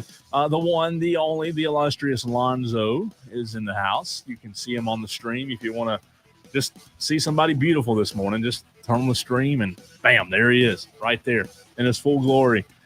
We appreciate Lonzo being here. Yeah, if you want to know what Trevor Lawrence's hair will look like when he's in his 50s. Oh, wow. That's shots there we go. fired. Yeah, no. I mean, he'll get there eventually. You think he'll curl up like yours? If it's raining, yeah. Oh, only when it rains. Only when it rains. Yeah, right. I'm only happy when it rains. We're going. You won't get that though, because you're a country guy. It's a song. Yes, or a movie. It was a song lyric. Yes. Well, maybe one day I'll get it. Maybe one day. We're going to get to the high school football slate tonight across the upstate. A lot of good games, a couple of texts as well on the text line. 71307 starts your message with fan, as well as on the stream. We're live on Facebook at the Fan Upstate. That's where you can find the stream. And speaking of the phones, and YouTube, and YouTube, and Twitch, and Twitch, and the X, else. yeah, we're anywhere you there. Can watch something, we're on it. By gosh, we're on it. And the last way, you can call in to the program 844 fan phone. Speaking of the phones, let's go to the phones where we do have a caller standing by. It's Lance. Lance, where are you calling from this morning?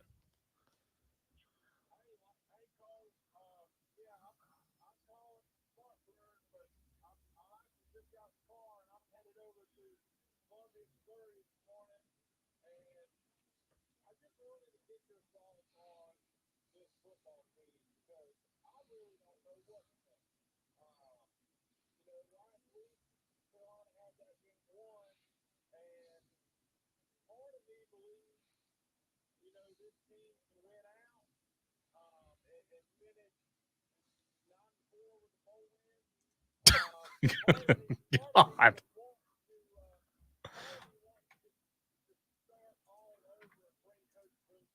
Oh, that's smart.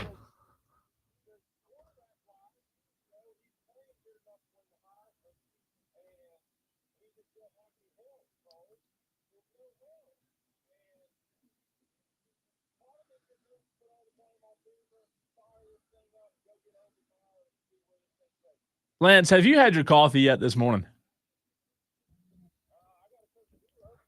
Well, I guess that counts. Bring Coach Boone back, really? Well, now not Boone, but now your guy Urban Meyer. Okay, because when I think somebody else, and no, yeah. But bringing Urban, who's that? Urban Meyer? Absolutely, and the bars at 5 points, you probably would enjoy those too. By the way, I'm wearing an Ohio State shirt. He's too classy so I know. Points. Is he? Yeah. I don't drink, so I've never been there. But Urban Meyer doesn't lose in college football. That's what he does. So if you can get him, that would be awesome. The problem with South Carolina right now is they need a new defensive coordinator, I guess. Well, Lance, your spectrum is quite wide, if you will. You said you can see a winning out and going 9-4 with a bowl win. That Coke Zero hadn't kicked in there yet. Put your Clemson aside, Cole, in your laughter. So you believe that's true? It's a possibility. You believe it's a possibility, legit possibility. I absolutely believe it's a possibility because it's college football. Insane. Because that offense is that good. They're good. Insane. That offense is good enough to beat any of those teams in front of them. That defense is not good enough to beat any of them. We're going to go from 2-4 to 9-4. It's a possibility. No, there's no way. No shot.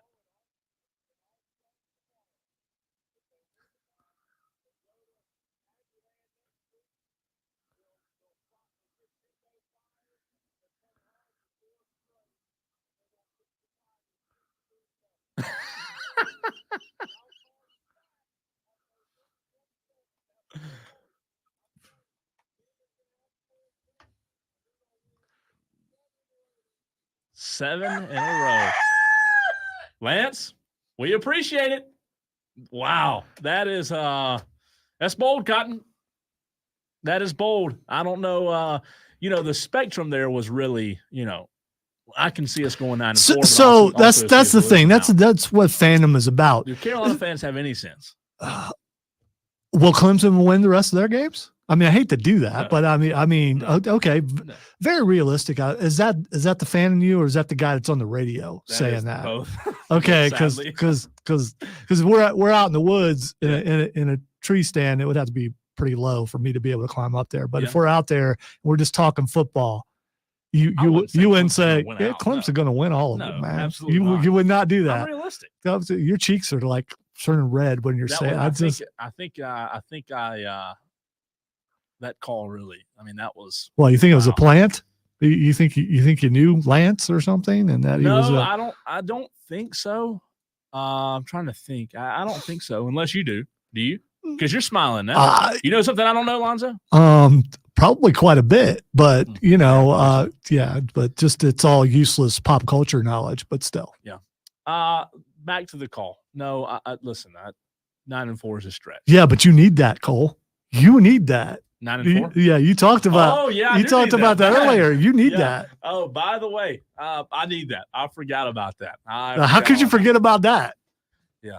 You know what? That's a good one. That is good. Lance, you're right. Dadgummit. They're going 9-4. I need that. If you listen to our earlier segment, I did have South Carolina over 6.5. So on the text line, Lance is going to get punched in the face by Rob. He must be drinking Jack and Coke on his drive to Columbia, Missouri. By Rob. Why? I don't know. So why would Rob do that? Rob's not a Carolina or Clemson fan. So I mean, Oh, that's great. That's great. All right. Wait. Rob says he's a fan of all the teams because when they do well, he does well. It's like, yeah, whatever. I'm not going to pretend like that. I want the Gamecocks to do as well as Lance said they would. That was funny. Absolutely. That was funny. I didn't find it funny. I felt uplifted. I feel optimistic now. I feel like even though it's raining outside, I feel like the sun's shining on me right now. Thank you, Lance. So you feel better because of that call? I do. Just and because you're a Carolina fan or what? Well, I mean, that's part of it. No, and put that aside. The optimism. Yeah. I mean, and I am a glass half full guy. I'm not despite my voice may sound like I'm not the happy guy, but I'm wide awake and Cole is still yawning. So I mean, true. I am. I try to look at life in an optimistic way, just like Lance does, And, well, you're not rooted in reality. Whatever, dude. Oh, that's why Rob's going to punch him. Why? Why would that be? The texter says his last saying. What's he say before he signs off the air? Oh, yeah. Don't drink and drive, or I'll punch you in the face. Yeah. That's a good one. That's a good one. I read more into it than its simplistic form. I apologize. See, you weren't talking about being awake. Were you really though, Lonzo? Were you really awake on that? Oh, this is an entire dream right now. I don't know if it's a good dream or a bad dream. Yes. You like that? Yes, I do. There's so many ways I could have went with that, but I refrained. That's terrible. That is terrible. To put a bow on that, Lance. Feel me? For real. Do you feel him, sir? I do. To put a bow on that, to answer your questions and your thoughts and what may be a problem, Lance. I don't see him going 9-4. I also don't see him losing out. Lonzo said earlier as we were going down the schedule looking at my bet if it was going to hit or not. I don't think they beat Missouri. I'm sorry. At A&M, do I have confidence? Should they beat A&M? Yeah. Do I have confidence that they'll go on the road and beat them? I've got to see them close out somebody first. They haven't closed anybody out this season. If they could pull it off against Missouri, maybe I would have more confidence. Maybe I would have more faith that they can close this one out. Like I said, I haven't seen that. So sometimes you have to see it to believe it, right? And that's the case with South Carolina. They haven't won a big game yet. And listen, Thomas, you got to believe, man. That's what you got to do. However, I will say this: last year they proved that they can win them. But the problem is, Lonzo, this is not last year's team. This is a different team, not as good as a team from what I believe we've seen so far. Overall, not as good of a team. I think a better offense, but still. Yeah, maybe. Well, I don't know. Running back. You're starting to find a running game. Yes, you're starting to find a running game. I do think you had a really good back last year. Obviously, he's playing in Florida now in Tallahassee, but overall, I do believe that it's going to be. Jacob said it earlier on the stream. When they play Clemson, they could be looking realistically for their 4th or 5th win. Most likely 5th, you would think. But I do think that. When you look at this thing as a big picture, right? And you step back and you think of, obviously you play in the SEC, you know it's going to be a challenge. You're not going to win them all, but what can you be happy with from a South Carolina standpoint, from a South Carolina point of view? What can you be pleased with? I do feel like from my South Carolina friends that I know and I talk to every day, I feel like they knew the games they were going to lose. And they knew the games they were going to win. And I feel like from what I've been told and what I've heard, last week was kind of that gut punch, if you will, of, man, there's no way this season can be. Now, granted, if they were to beat Clemson, South Carolina fans will be happy. But it seems as if the loss to Florida in the fashion that they lost it, blowing a 10-point lead, it seems as if that might have been, the gut punch. What if the final game of the season is for bowl eligibility between the two teams, and it would be like it was 20 years ago. Exactly. Gets a Outback Bowl bid. Yeah. Oh, what an excitement! 12 o'clock kick. Go ahead and call it. 12 o'clock kick. By the way, I still don't understand people. Well, I do understand people who don't like 12 o'clock kicks are people who are drunken sots. That's what they are. So? Yeah, drunken sots. Yes, I believe that's a scientific term. You calling me a drunk? Not today, because I wouldn't allow you on the air. I don't think that's necessarily true because I, as a fan, I'll tell you this: if I'm going to the game or having a watch party, I don't want it 12 o'clock, 3:30 maybe, but obviously ideal would be night game, right? You can eat 5, 6, whatever, and the game comes on at 7:30. Now, you may be 90% right on that. You could be.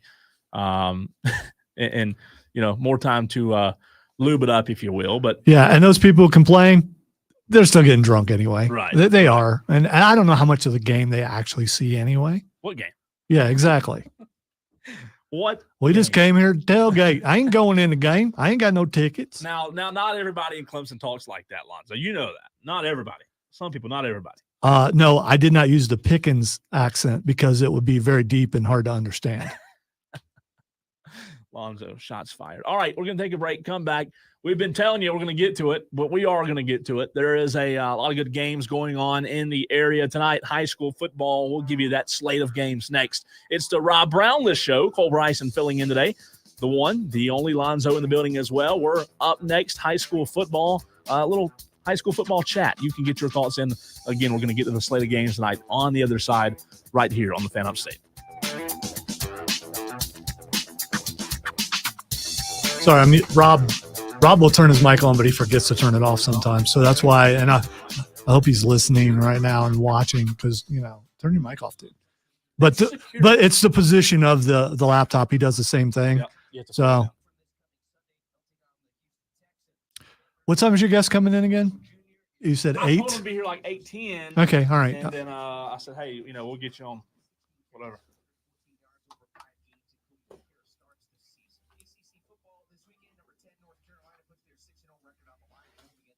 You know what I love? I love being here in a room with me. Yeah. Yeah. I love playing. And this is pull the curtain back time for the people listening on the screen. I love planning enough topics for every segment and then being able to push 3 or 4 of them back just to have them as extra shells in the chamber, if you will. That way you can always I think that's how radio should be. You should be able to be fluid, to be able to, if the wind shifts a certain way, go with it and not go, nope, we're sticking to this. Is what we're doing. It's right. Right. All right, let's go. I'm pointing, by the way.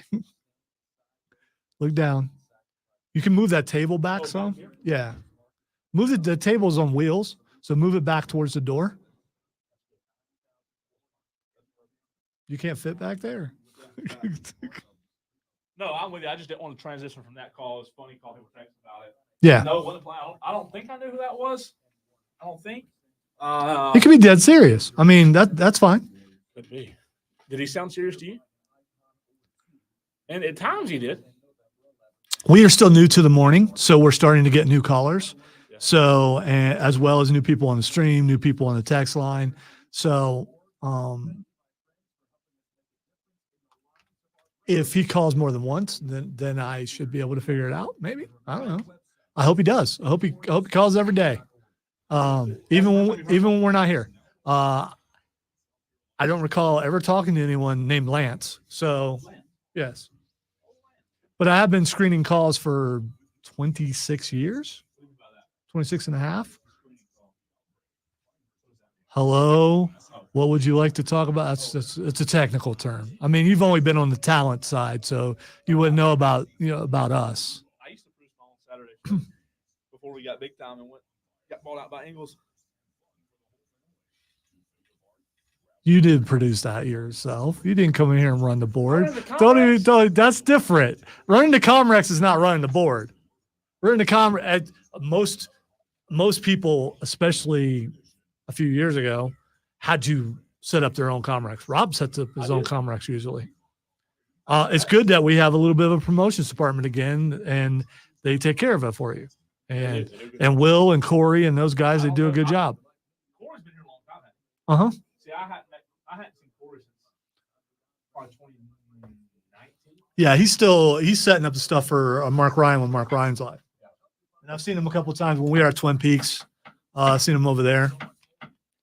Plus, they do more than one station. They're doing all the other stations, too. We have 7 stations here. In case you didn't know, we have 7 stations here. I'm also talking to the people on the stream, so. I don't think I could do that.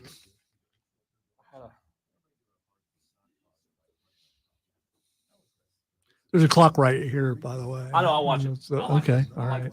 I like watching the second. Going, man. I got 2 hours and 21 minutes left with this guy, then I'm out of here. Why did I say yes? For people with ADHD, I like having that over there.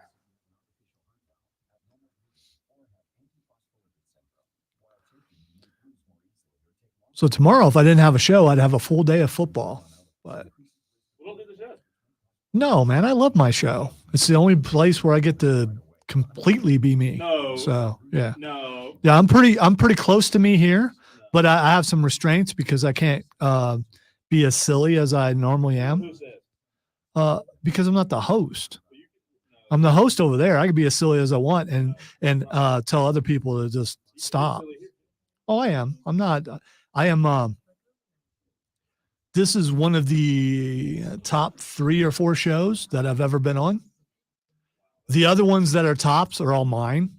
So, I mean, as far as shows that I've produced, that I've had the most fun on, that I really love the host and everything and have a good rapport with, would be this show and the Vince Coakley show.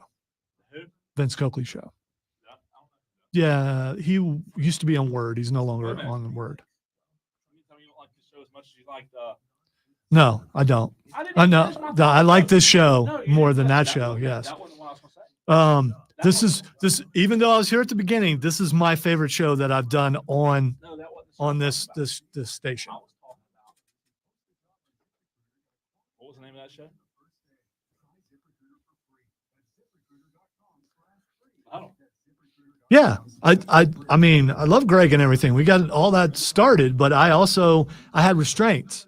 He had a look. He would give me the look and tell me that's enough. Yeah, he would give me that look, and it's usually when I was going off about Clemson. He'd give me that look like, okay, you've met your quota. Stop. And I recognize the look and would say one more thing, and then I'd stop because, You and him started that show by yourself, or was the other person, the 2-letter name, involved from the beginning?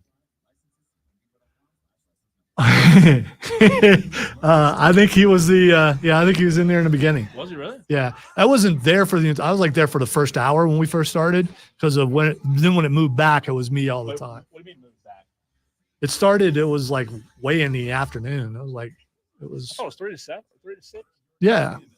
But I was still working in the day too.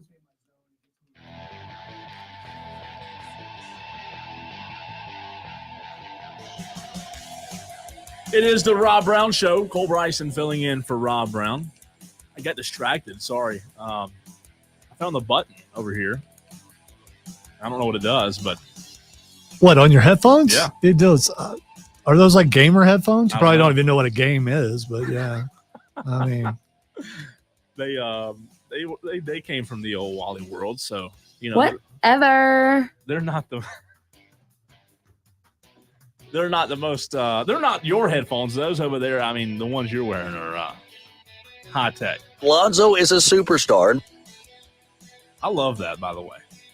So do I. I I love it because it bothers people. Who said that?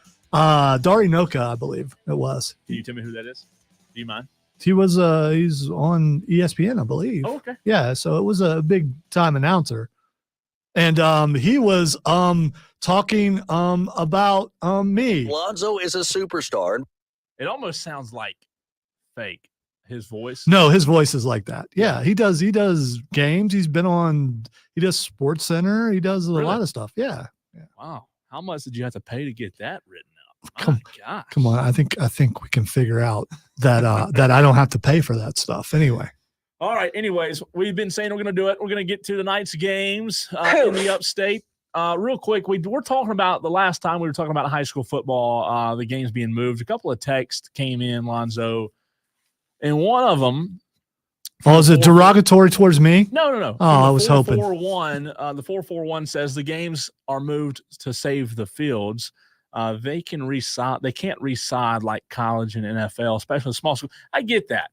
By the way, that makes more sense than the gate. It does, and the other text says the same thing. But at the same time, I mean, at the same time, last night Liberty Landrum was moved. Liberty has turf. Oh, okay. So, wow. Wow. All right. That just ruined that for those people who thought that was it. That probably for the grass fields, that probably is true. You know what? It's a good point. All right. Do they resod farmland because I mean, do they not let the cows out and stuff because of rain and because they don't want to tear up the sod? You mean they let the cows on the football field? Well, in Pickens, yeah. Pickens. Tonight's games, Lonzo. as I present them to you, we're going to do this a little bit different because this is Cole and Lonzo. I'm filling in for Rob Brown. We do it, certain ways on the Saturday Scramble as well, which you can hear tomorrow 8 to 10 with me and Alex Guest. But Lonzo, star of the show, Alex Guest. 100%. Feel free at any point to put the brakes on, if you will. Stop the train. Do you feel like you hit that a little bit harder than you expected to? I mean, I think the reverb was what got it. It's the vibration from that spring on that. So feel free at any point to put the brakes on. Obviously, you can get your thoughts in the text 71307. Start your message with fan on the stream as well, as many of you have done so. Real quick on the stream, Brad says Lance gave the entire state hope. Kind of what Lonzo said. He agrees. All right, tonight in the upstate, starting in 1A. The slate of high school football games going on tonight. We'll talk about them, but here are the games happening across the upstate tonight. In 1A, we have St. Joseph's at Christ Church. That game right here in Greenville should be a good one. That's a big region game over in 1A. Southside Christian at Ware Shoals was last night. Abbeville tonight in 2A is at Blacksburg. Abbeville, everybody knows how good they are. That one shouldn't be much of a competition. In 2A, also in 2A, Chesney at 96 tonight. That one, mark that one down. Circle that one on your slate of games, if you will. That one should be interesting. Chesney 96 in 2A. Do you know where 96 is, Lonzo? Yes, I've been to 96. Have you really? Why are you looking at that? How many people have been to 96? So you forget where I live. Besides the 19 that live there. I've been to 96. I've been to Greenwood. I've been all out in that. Been to Woodruff. I've been to 96 is a lot more remote. I've been to Hodges. Yeah. I'm just saying it's over in that. Yes, I've been to 96 before. I probably have sang in 96 because we sang over in that area a bunch. Been to Iva. I mean, yeah. So I've been there. You've never been to Iva? I've been there. Okay. Well, you don't want to go to Iva. All right. Anyway. Chesney at 96 tonight in 2A. That's a big region game. Chesney, to me, here's the deal with that game. 96 is a one-loss team. They are a completely different football team identity-wise than Chesney is. Chesney likes to spread it out. They have some guys on the outside that can really push the ball down the field. 96, rather, they like to line it up, and they like to run it right at you. They threw the ball, they usually throw it anywhere from 1 to 4 times a game, do the Wildcats of 96. And they've had an incredible season. Like I said, only one loss on the season. Matthew Bennett has done an incredible job over there in his first year as head coach. That one tonight should be a lot of fun. Chesney at 96. I think, and by the way, you can see my picks on thefanupstate.com and all the games tonight. I think Chesney's speed on the outside and their quarterback play with Proctor. I believe Chesney edges out 96 tonight. That one should be a really good one, though, in 2A. Last night, Landrum, they fell to Liberty. That was one of the games that got moved over at Liberty. Landrum came up on the short end, and Liberty won 40-33. Landrum gave up 2 late touchdowns, including one after failing to recover an onside kick. So a very important region matchup last night for Landrum Liberty. Liberty comes out on top. We transition to 3A, Lonzo, which is probably the most, probably one of the most interesting classifications in high school football this year. It is definitely stacked. The 3A playoffs are going to be a lot of fun. Tonight in 3A in the upstate, we have West Oak at Crescent, Daniel at Pendleton. Circle that one. That would probably be the one in 3A that should be a really good game. Pendleton's phenomenal. Everybody knows Daniel's really good as well. So Daniel at Pendleton tonight should be a lot of fun. Wahala at Seneca, Belton Honeypath at Southside. That one will not be close. Palmetto at Fountain Inn. Wren is at Powdersville tonight in 3A. Chapman at Blue Ridge, talking about games that won't be close. That one won't be. Carolina at Broome. That one won't be close either. Chester Clinton is also the other game in 3A. It'll be a lot of fun. 2 really good teams going at it. And then finally in 3A, Emerald at Union County is the final game in 3A in the upstate tonight. And 4A, last night, Easley and Westside played. I do not have a final on that one yet. I'll get that for you, though. Pickens at Berea tonight. Greenville at Greenwood, a really big game And that region over in 4A, that one should be a lot of fun. Greenville and Greenwood. Greenwood, I believe, is going to have a size advantage. Greenville, I saw them once this year. They are they're not as big up front as they used to be. They're not a bad team. They've kind of underachieved, in my opinion, if you will, this season. It should be a heck of a game, but for some reason, I feel like Greenwood has the edge. Lawrence at Eastside tonight. Greer is at Wade Hampton. We had a question about Greer coming on the text line earlier. Greer should have another region win tonight, their third of the season. They can knock off Wade Hampton. In 5A, finally, we're getting to 5A. Hillcrest is at Malden tonight. JL Man Patriots, who have had an incredible season, they are off tonight. They're on their bye, as well as the Burns Rebels. They're on their bye tonight, so no Burns game right here on the Fan. Lonzo will be singing a cappella for 3 hours to replace that coverage right here on the Fan Upstate. You can hear that from 7 to 10. Send in your requests. That should be a dandy tonight right here on the Fan Upstate, all kidding aside. Didn't know Lonzo could sing until 5 minutes ago. Also in 5A tonight, Woodmont at TL Hanna. That one should be a good game for the first few quarters, and I think TL Hanna will pull away late. The last two really big games in Region 2 5A. Spartanburg at Bowling Springs, the winner looking to get the 4th seed in that region, and the loser will probably get the at-large, most likely with that 5th seed in Region 2 5A. And the last game of the night is a big one, Gaffney at Dorman, a huge region game, a much-improved Dorman team from just a few weeks ago. They found their identity on offense. They're playing really well. A really good Gaffney team who had a good win over Bowling Springs last week, who's also much improved. Their offense wasn't clicking on all cylinders like it usually is. However, their defense last week was phenomenal against Bowling Springs. So that right there, ladies and gentlemen, is your slate of high school games going on in the Upstate tonight. I have another high school question. Okay. With the advent of wonderful new technology going on in the world every day, every second, why do sideline reporter mics not work correctly every single week? That's a great question. You know, this year I'm doing a little sideline reporting myself for another team, and you're right. I think it has a lot to do with the stadium, number one, the layout. And you're more of a producer, technical guy than I am, so you can answer this question probably better than I can. But I believe the interference and distance probably has more to do with it. For example, if you're at a small but school, those are designed for that. And you get a lot of complaints about, why is the sideline reporter? It's not.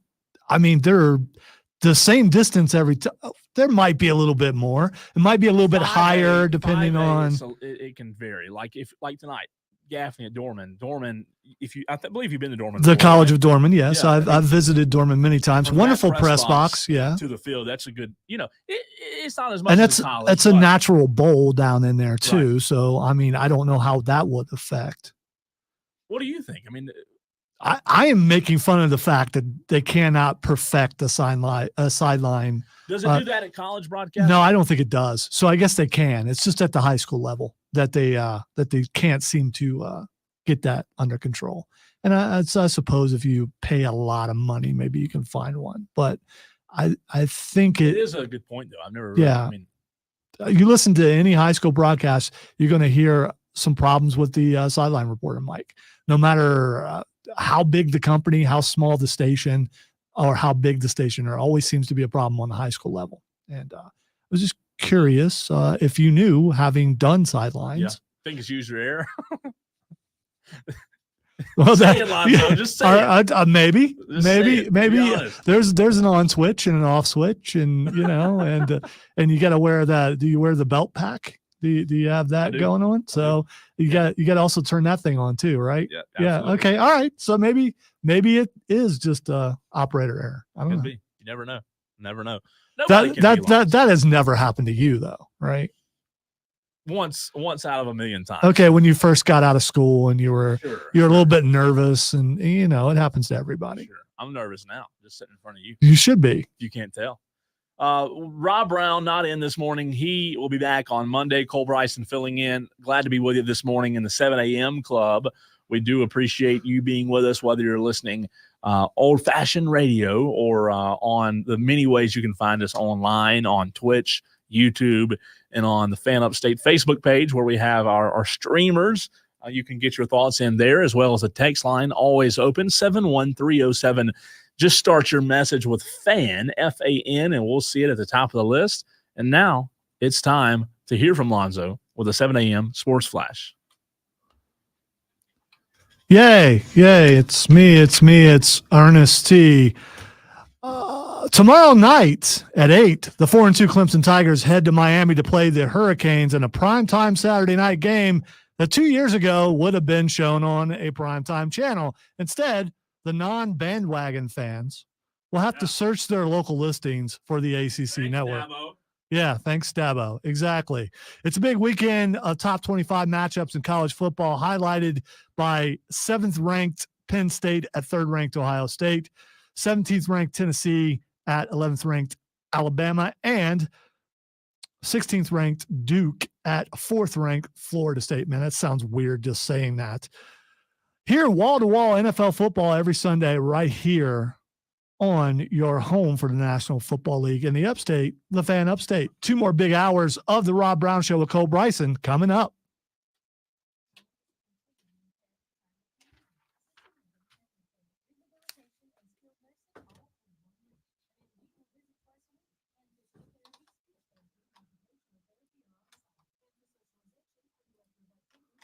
La la la la la la la.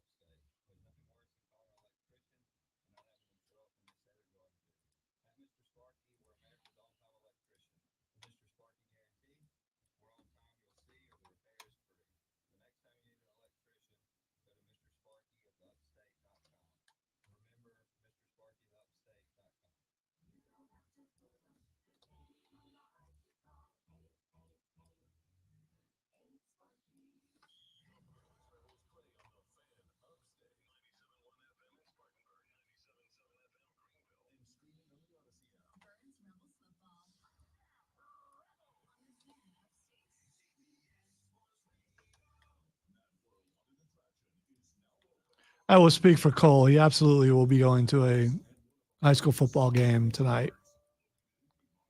I believe he said Dorman Gaffney, I think is what he said.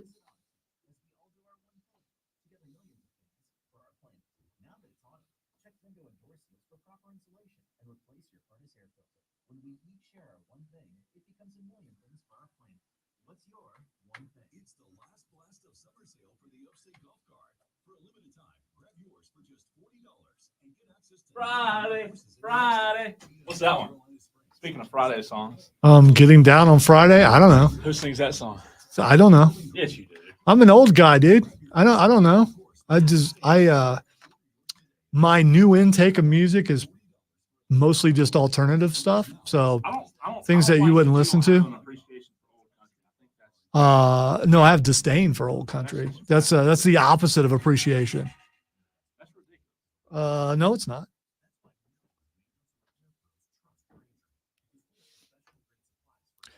Here's the thing. My mom taught me to appreciate all different forms of music. Yeah, I don't know her name.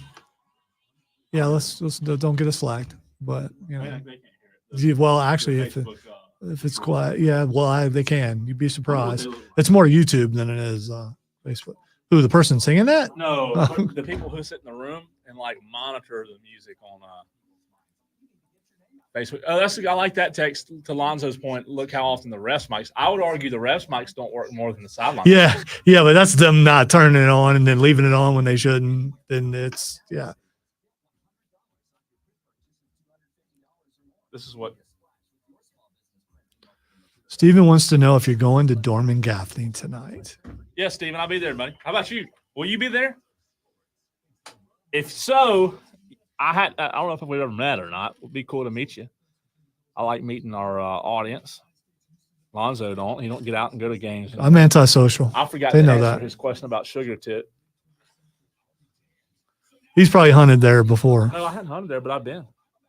Yes, will you be in the before the game starts? I will, but I'll be on the sideline during the game. I actually will be on the sideline starting about 6:30. So, I'll be down there pretty early. So I'll be on the sideline.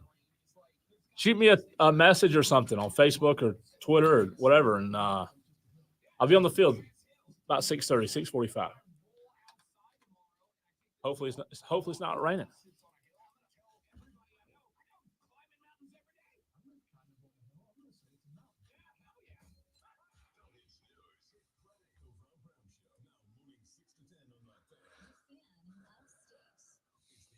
Look at you, Steven, rocking out in the hospitality suite. Oh, he's big time. All right, I'll come Go down the hall. You gonna go down the hall? No, I think the hospitality suite is below. Is it? Okay. Where we set up at, I believe it's. Wonder what the food spread's gonna be like used tonight. to be the Beacon. They used to do the really? Beacon at Dorman. Yeah. I don't think they do the. I don't know. Steven knows. I don't know if they do the Beacon anymore. It's been, I don't know, 6 or 7 years since I was going to games and been in there. Over there. Yeah, it is. Nice stadium, pretty nice. Not as far of a drive for me either, just as it is to some other places. So. Well, why don't you come to one playoffs? That's what you need to come to. Well, I only show up for playoffs. If I invited you wouldn't come anyways. That's what I do. Yeah, you're probably right. I wouldn't.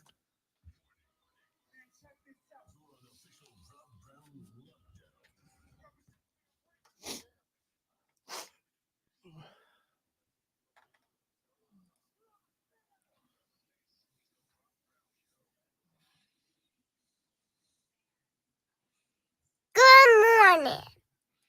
Good morning. Good morning. You and me sound this. I can't take you serious anymore. I like that Alarm. one. Alarm. What time did your alarm go off this morning? 4 o'clock? I don't have an alarm. I have an alarm. Not an alarm? Yes. Why do you say it like that? That's a joke? Yeah, that's me making fun of Rob. Oh, okay. And just in case he's listening, I wanted him to know. I'm saying, why does he say it like that? Because he's from Florida, and apparently, he says alarm? Yeah, he says alarm. Yeah, he's like with the U-O-A-L-O-U-R-M? Yeah. I think he's secretly from Canada. Secretly. Yeah, trying to hide that he's from Canada. So your alarm goes off every morning now that you do this show at 4:10. 4:10. Yes. Although this morning 4:10 and not 4? Because ever since I was a young children, a young what? A children. I set things up for the maximum amount of sleep according to what I have to do. I get up and start the air fryer, go to the restroom, come out, put my tater tots in the restroom. I turn well, I do sometimes. I put my tater tots in the air fryer. The shower's turned on, then I come back, take a shower. Tater tots are done. Make me some eggs. And pack my lunch. I have everything. I've been doing this since high school. I'm very.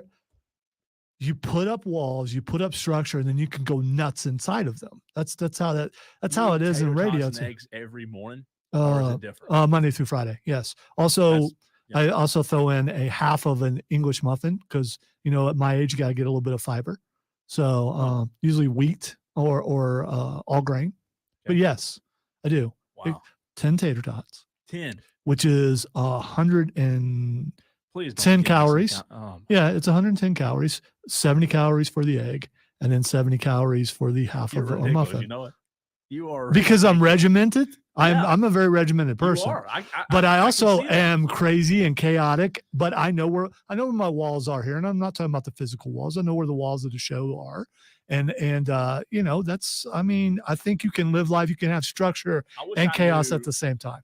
How many calories I just your coffee alone, your fancy coffee this morning. Cappuccino, actually. Yes. How many do you think were in that? That big cup? Probably 475. That's a lot. I'm just guessing.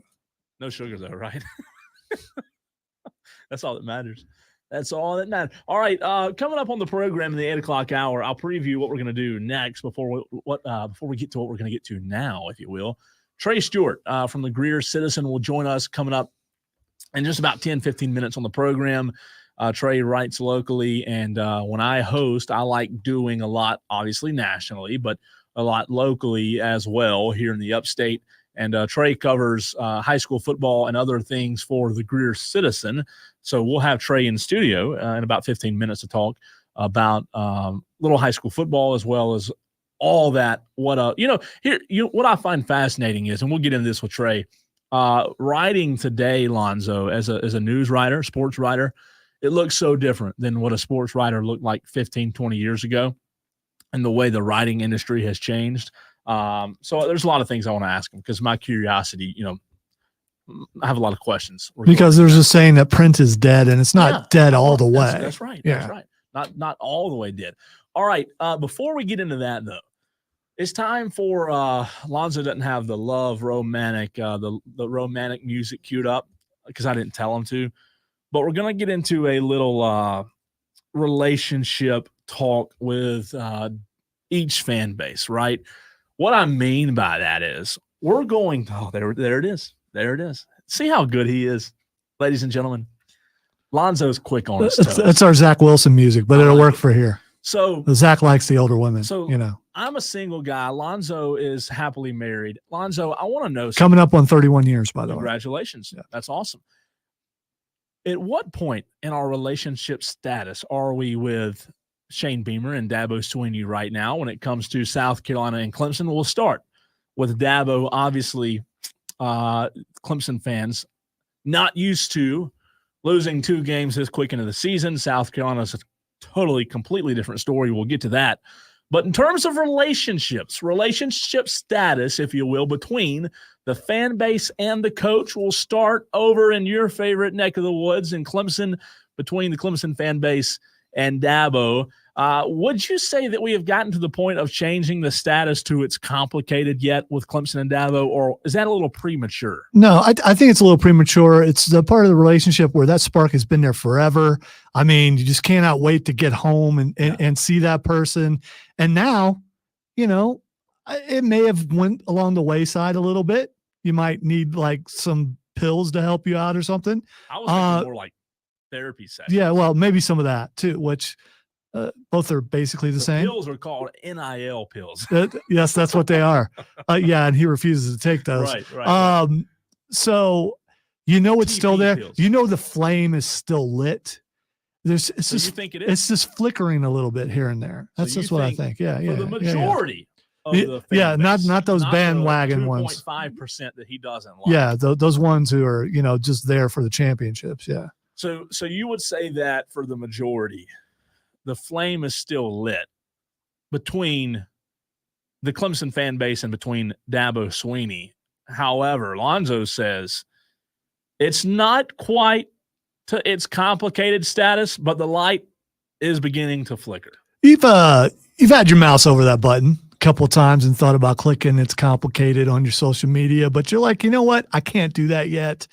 There's still something there. So they've got the mouse over the button. Yes. Do you think, and we'll stay on Clemson and Dabo for just a second before we transition to Beamer.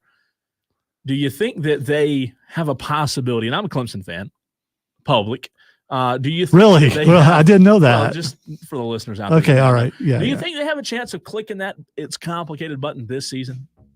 Because let me ask you, before you answer that, Lonzo, let's define what it's complicated means in this sense of conversation. It's complicated is not quite hot seat, but it is like the seat is uncomfortable. It's starting to get warm a little bit.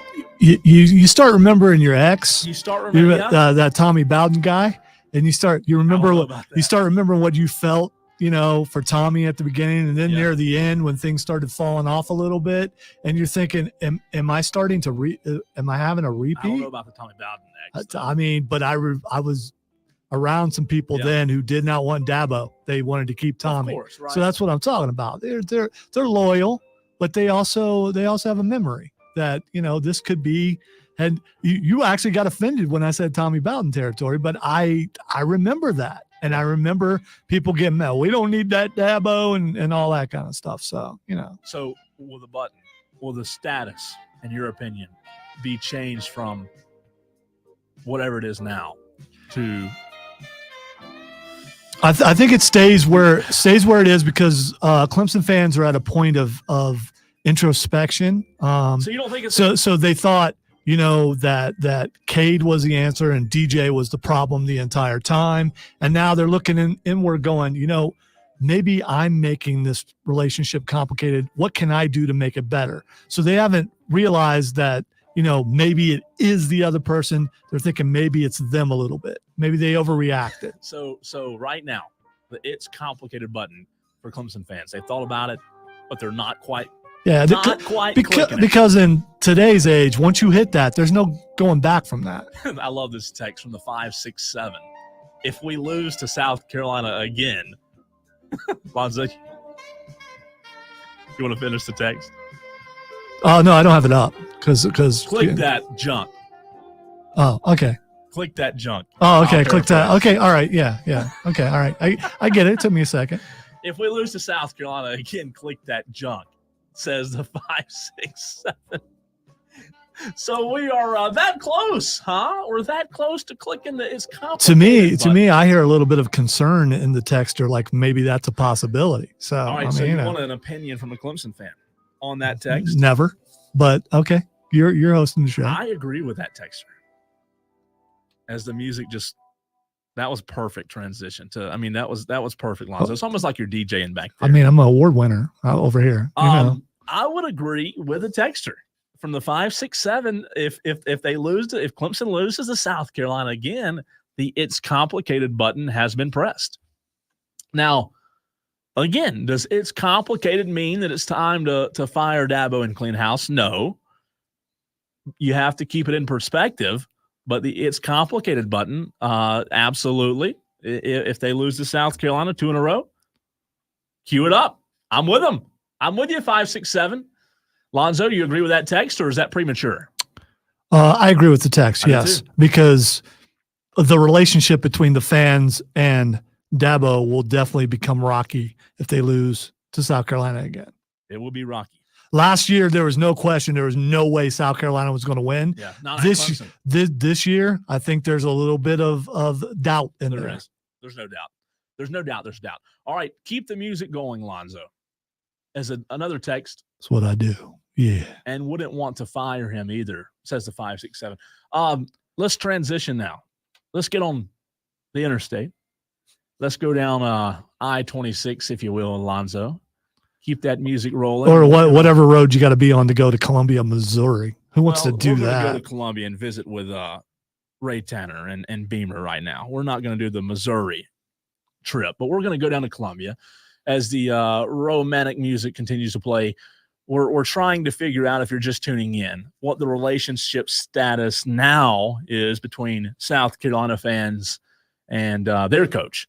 We talked about with Clemson it being borderline complicated. It's almost time to click that It's Complicated button on the social media and let everybody know that this relationship's complicated. With Beamer, Lonzo, the text line 71307. Start your message with fan. 71307 is the text line. I believe South Carolina fans have already clicked the It's Complicated button this season. All right, here's the thing. It started out with that button. There was never what started out. It was the relationship started out as it's complicated. You think so? Because It's I disagree. It's never met. It's never been pushed in a relationship yet. It was a you're excited and everything, but you don't want to jump the gun and go this is it. I am in a relationship. I think it's been complicated from the beginning, and not from the fans that I've talked to. Well, anyway, from the ones that I've talked to. You think that they've never been completely sold from the beginning is what you're saying? Here's the thing. So when you've been hurt a lot, yeah, and South Carolina fans been hurt a lot. No doubt. I mean, the one that took you there to the place you never thought you would be just up and said, I'm done. Right, the relationship is over. Right. Without warning, just walked out. Over text message. Yeah. You didn't even do it in person. Yeah, exactly. So you found out online. I mean, so online. yeah, and he left by the way. And then So your rebound was not, Must jump. Yeah, it was Coach not. Boom. Yeah, you just no. And now, the new thing comes along. You're like, okay, there's some excitement and everything, but because you've been hurt so many times, you cannot go all in, as they say. I believe Lonzo. It's been complicated from the beginning. I would like it to be a relationship. I would like it to be where we're happy, we're excited to be there, but I think it's never been beyond complicated. I don't know, man. There were so many South Carolina fans that were excited about Beamer's, not only his recruiting, but his ability to capture players from the transfer Because you know what I heard. This guy's never been a head coach before. Why can't we find somebody else? He's not even our first choice. That's complicated. That's what that is. But I believe fans bought in quick. I think last year. Let me ask you this: after beating Tennessee, I don't think you can buy in till the Muschamp people are completely out of the building. Well, that's not. It was a bad taste. Let me say it this. was. When they beat Tennessee and Clemson last season, after that Clemson win, I don't believe there were any South Carolina fans who were in a complicated relationship with Beamer. What came before the Tennessee win? A loss?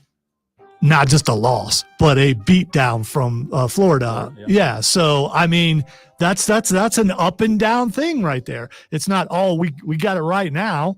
No, it's like, wow, if we would have played this way the entire season, who knows what could have been. But you come off that loss. But you don't think him making – but, Lonzo, remember, you win those 2 games against Tennessee and Clemson, and then he makes the transition of Satterfield, the departure, right?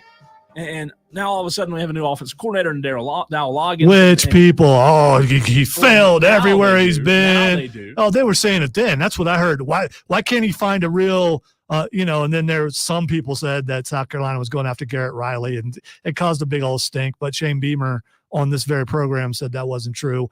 It's all this. So you didn't hear all the stuff about Darryl Loggins. Oh, he cannot. He's failed at every NFL team he's been. And look at that offense. Shouldn't he be considered having something to do with the offense this year? And if you're Spencer Rattler, you went from probably not being drafted last year to being drafted fairly high this year, probably. From the 8-5-2, I believe the fans for the Gamecocks were ready to settle down and make babies with Beamer. I wouldn't say complicated would have described the beginning. I'll tell you this, as Trey Stewart is in the building. Wow, man. Why you want to do that? And they saw you do that on but he was busy. You couldn't see he was busy. He was over there. He was busy. It's just the music. The music has got. He can't hear that music, but the music is Right. I believe that. Listen, I believe Lonzo more. I agree more with what the texter said than I do with you. I do believe at times they were ready to settle down and buy dirt, if you will, and wow, build is house. that like a southern term? It's not. Okay, I'm just saying, right. and it's a song. Thank you. And this must be another one of them country songs. Yeah, absolutely. Okay, I think they were ready. I think they were ready to settle down. The texter, I think you hit the nail on the head, texter, from the 582. I believe that they were ready to have babies with Beamer. And he says, I wouldn't say complicated would have described the beginning. Lonzo, I believe that may be you thinking your fandom was, that relationship with Beamer was complicated. Again, your man, the guy that took you to heights you had never been in many ways, just said, I quit and just walked out. And then you get stuck with some old guy with the glasses on the end of his nose. Yeah. And so you've been hurt so bad, you don't come into a relationship going, there it is. You come in complicated already. So that texter's wrong. I'm right. I don't believe so. And I'm used to that. I don't believe so. I believe I side with the people here. You say that you're I'm the people's champ, man. You say that you're the voice of reason. I am. I don't believe I'm the voice of the people. Listen, the bottom line is, in terms of the it's complicated button that has been hit, I believe that it is now for South Carolina fans and Shane Beamer. I do believe that they have switched that status to it's complicated from the 2 and 4 star. And right? I think, and I know how this sounds, but I think you're coming at it from a Clemson perspective, and you can't put your bias aside. What about the texture just now? Yeah, it's a Clemson texture. Oh, you think he's a Clemson texture? They troll all the time. So that's what they do. Fan says that it's okay. Yeah, I would know. I could feel it. through the text. Yes. That's ridiculous. All right, end the romantic music. Enough of that. That is. Oh no, we riding this train rest of the all the show. way out to the break. That is the relationship statuses, if you will, between Shane Beamer and his fan base and Dabo Sweeney and his fan base. So you can get your thoughts in. I side with the texter on this one. I disagree with Lonzo. 71307 is the number. Start your message with fan. We'll go back and talk a little more high school football on the other side with Trey Stewart from the Greer Citizen joining us in studio for the next couple of segments. Hope you can join us as well. This is the Rob Brown Les Show. Cole Bryson filling in for Rob Brown right here on the Fan Upstate. Oh, enough of that. What's up, man? How are you? That was That's Chris. Yeah, engineer. I didn't I've seen Chris, but I couldn't Chris used to be a producer. Worked for me for a really long time. Had a chance to go to you engineering. work where? On Word. Oh, okay. Yeah. Was So this is Lonzo. he produced? Lonzo. I am Lonzo. Lonzo has been here for like 104 years. I've been here for 23 and a half years. So he's been around. He's been around the block, if you will. Have you really? Oh yeah, dude. I can literally hear Hawkins talk. Really? Did you really? You need to If we had time, I'd take you down and introduce you, but I don't think we'll have time for that. I'm sorry. they'll take a break at what time, you think? As far as the end of hour break.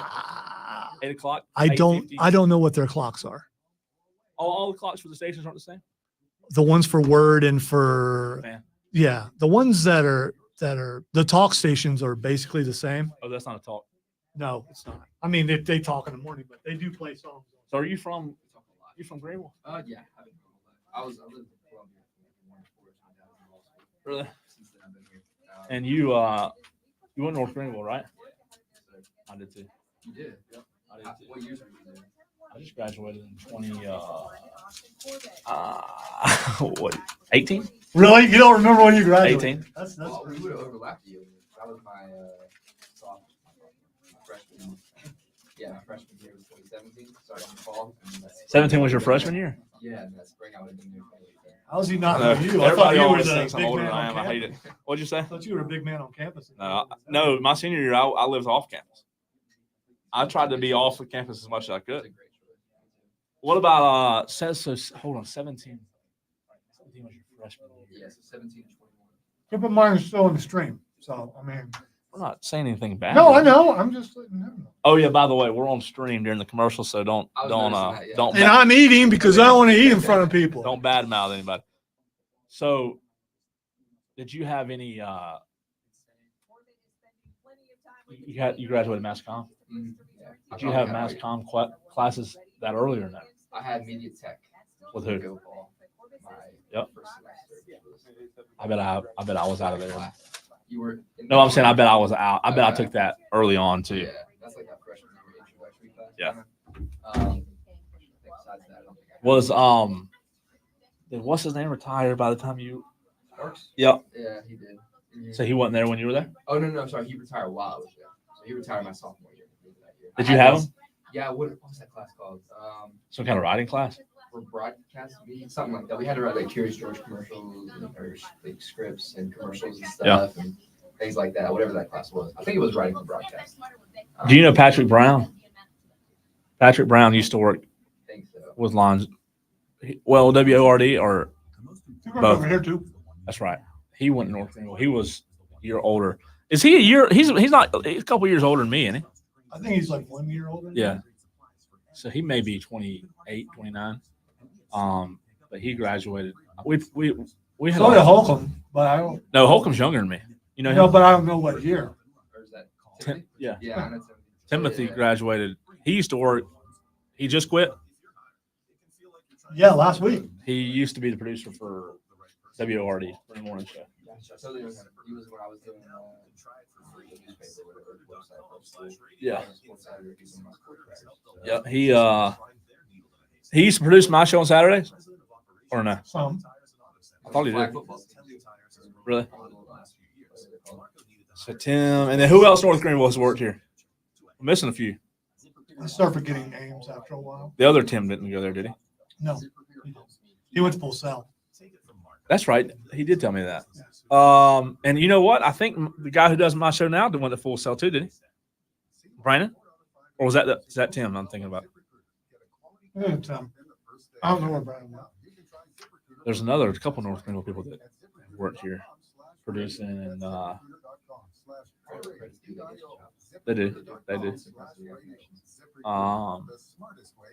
And they all do good work. I don't think I've had anyone from North Greenville that's been bad except for maybe Cole. Besides me. What they always say. But he's on the talent side, so Yeah. talent people, they can't be trusted. Right. I'm trying to think. I know I'm missing some Lonzo, but is this mic good? Anything we need to do over here? Yeah, I don't it's remember the off other right one. now. I can move that. Hold on. That's cool. All right. You're good. Sounds good. Okay. So where'd you go to high school at? Oh goodness, I was on for Eastside, like right off Taylor's. But I went to Hampton Park Christian School, which is like up there near. It's really small. My graduating class is like 24 people. Really? Yeah. So it's right up there near Paris Mountain, State Park Road. It's a really, really small Christian school. I'm telling you, like probably 100 kids in the whole high school. But yeah, that's where I went. You graduated from there? Mm-hmm. Yeah, 2017. We were talking about. I think it was after your. Was it? No, you weren't on with us this past Saturday, were you? I was. Yep.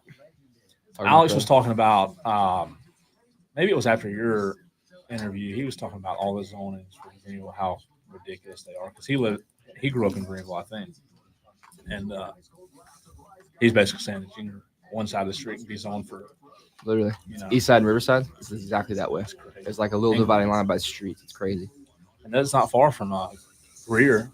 No.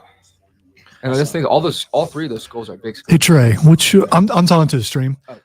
Trey, which Tractor Supply did you buy that from? You can't see the screen. Yeah, I'm talking to Trey. Yeah. Oh, he's talking to another Trey. I was confused too. Oh, my bad. Trey Davis. I bought a I was like, what? I know. I was confused too. I was like, our Christmas special is coming up over there, and I might need to pick up a kazoo for how'd that. that happen? What? Trey, I missed that. Were you talking about a kazoo? No, he's just saying it's. Listen, so we get crossover from here on, and also on the Upstate Pulse. So there's some things that go back and forth that you may not catch. I about read the traffic thing earlier. I don't think that was for us though. The traffic text. Did you see it? I don't have text line up. Why? Because I have like 10 screens and a ton of stuff up. And here's the problem. If I have the text line up, then I want to comment on everyone. No, and you can write back to texters. And then I won't pay attention to what's going on the air because I will get in a debate. Rob said that I think it was he's telling me that you're the one that used to respond. Or I think he still responds sometimes, Rob. Yeah, he does. So did you know that this station was in this building? No, honestly, I did not. Because I kind of assumed you were based out of Spartanburg. Used to be ESPN Upstate. 30 seconds, by the way. I don't know where you're going. What are you doing? Okay, all right. Yeah, take care of our studio When here. did the ESPN change the fan? I think that was last year, right? Last year? Yeah. Yeah, I don't think we've been the fan of the year yet. I don't know. I lose track of time. Dude, I don't know. I should know. I don't know. I don't remember. I'm pretty sure. All right. You don't need headphones because we're not having any callers or anything, but that's good. We're back with you on the Rob Brown List Show. Rob Brown not in today. Cole Bryson filling in. Glad to be with you this morning in the 8 o'clock hour. 8 o'clock fan club joining us on Twitch, YouTube, and on Facebook. You love that button, don't you? I'm gonna put a petition in to take your button privileges away over there. I know it won't do any good, but you love those sound bites. They can take my privileges when they pull them from my cold dead hands. Text from the 585. Forgot to send the text about settling down. I'm not a Clemson fan at all. It's okay to fall in love, Lonzo, and Beamer hurt you. It's okay. You still have. No. Beamer didn't hurt the South Carolina fans. That would be Steve Spurrier. Steve Spurrier broke Gamecock fans' hearts in a way that those scars still bleed a little. They still do. They still do. They still do. Well, I know I mentioned Tommy Bowden a little bit earlier, and you got a twinkle. I saw that twinkle. You're right. Yeah. All right. In studio with us is Trey Stewart from the Greer Citizen. Trey and I met officially about 5 minutes ago for the first time in person. You know, Twitter is a great place where you can meet people without having to meet them in person. Trey came on the Saturday Scramble a couple of weeks ago and talked about. No, it was last week because Burns and Dorman played. Last Saturday. Burns Dorman played on Friday, and Trey came on to talk about the Burns Dorman game, which you heard right here on the Fan Upstate, which was a really good game. Lonzo's giving me the look. That's the look you told me earlier. We rarely make eye contact. I'm that romantic music's still going in your mind, isn't it? That's what it was. It always plays. That's my theme music. That's why right. I had it. That's right. All right. Trey Stewart with the Greer Citizen. So, Trey, you cover high school football locally. We were talking about earlier from a writing point of view, as he just broke the mic. He's off to a great start. Wow. Off to a flame. Start. He didn't like that flag, so he just took it off. He said, don't need that. All right, tell us about what you do at the Greer Citizen and what the teams you cover, because when someone thinks Greer, they would think you cover Greer only, but you cover more than just Greer, right? Yeah, so we actually cover 5 different schools at our paper, and Greer itself, Greer High School, is actually covered by my coworker. His name is Leland Bursch. He's been covering Greer for, the past 30-something years. Yeah, I think I've met him. Yeah, he's an older gentleman, really nice guy, but he's been doing it for ages now. And so he takes over more of the Greer, the Yellow Jackets aspect of things. But I'll cover a little bit of them, and then I cover Burns, cover Blue Ridge, cover Eastside, and then cover Riverside. And I don't think I'm missing any schools. Anything over in that Greer area, pretty much, you will. Within that umbrella. That's what we cover. We had a text come in earlier asking about Eastside and asking about if Eastside had a chance to win the region, as we're talking a little high school football on the Rob Brown Show with Trey Stewart. What's interesting from a Greer standpoint, I know you don't cover them each week, is what is interesting from my point of view is they have the past few years have had a really rough start to start the season. Obviously, the non-region play is tougher than their region schedule for the Greer Yellow Jackets. And we get a lot of text on the station during this show, the Rob Brown Show, as well as All Sides on Mark Ryan's show. They have a lot of people that ask about Greer and, why they're not any good like they used to be. It's interesting, though, that the region that Greer plays in my opinion, is a little bit weaker than the non-conference schedule. Yeah. Absolutely. So they do, to answer that texter's question, Trey, I think that right now Greer's the favorite in that region, right? I would agree. And the thing about their non-region schedule, a few years back, Greer was playing some cakewalk non-region games. Yeah. This was probably 2017, 2018, back when the years when they were, going undefeated, making, state title runs, things like that. Their non-region schedule was a cakewalk. And Coach Young heard some feedback about it. So, you want to, schedule some more challenging teams to open the season. So he took that to heart. He definitely did. He has scheduled this season and last year maybe the toughest gauntlet of non-region games. Yeah, you got tough. Daniel, Hillcrest, Burns, Boiling Springs, West Side. That's their 5 losses this year so far. But what I think is interesting, and this is not just mainly at a high school standpoint, high school level, from a coach's standpoint, the coach's main job is to win, right? Absolutely. So if the coach doesn't win, we all know what happens. And what I've always thought was interesting at the high school level, especially now with region games not meaning anything, which is stupid. I think it's interesting to see how coaches like Will Young at Greer, how they balance having a tough non-region schedule and getting the team ready, for the region. So they're getting prepared for those difficult region games. But at the same time, they know in the back of their mind that we got to win. So in your opinion, do fan bases see those? What was Greer's, I'm putting you on the spot, but Greer's non-region record? It was more losses than wins. This year was 1-5. 1-5 in non-region. Yeah. And now they're 2-0 in region. So what matters? Yeah. Do fans and people who make decisions, in terms of jobs and keeping coaches in that same position, do they understand that people who make decisions, yes, they understand that. I Yeah. mean, and Coach Young, I think he's been there since I want to say 04. Yeah, So long he's on his time. 19th season. Yeah. And he's done a great job with that program, and it's just his prerogative. He schedules these tough non-region games, and Yeah. to his credit, it gets Greer ready for region play because For sure. you start off with teams like Hillcrest, Daniel Burns, your first 3 weeks of Yeah, the it's season. tough. I mean, it's not going to feel as difficult when you get down to region play and you're facing some of those teams because you're right, it's not the strongest region in the state. Right. But yeah, that's his decision, and he's.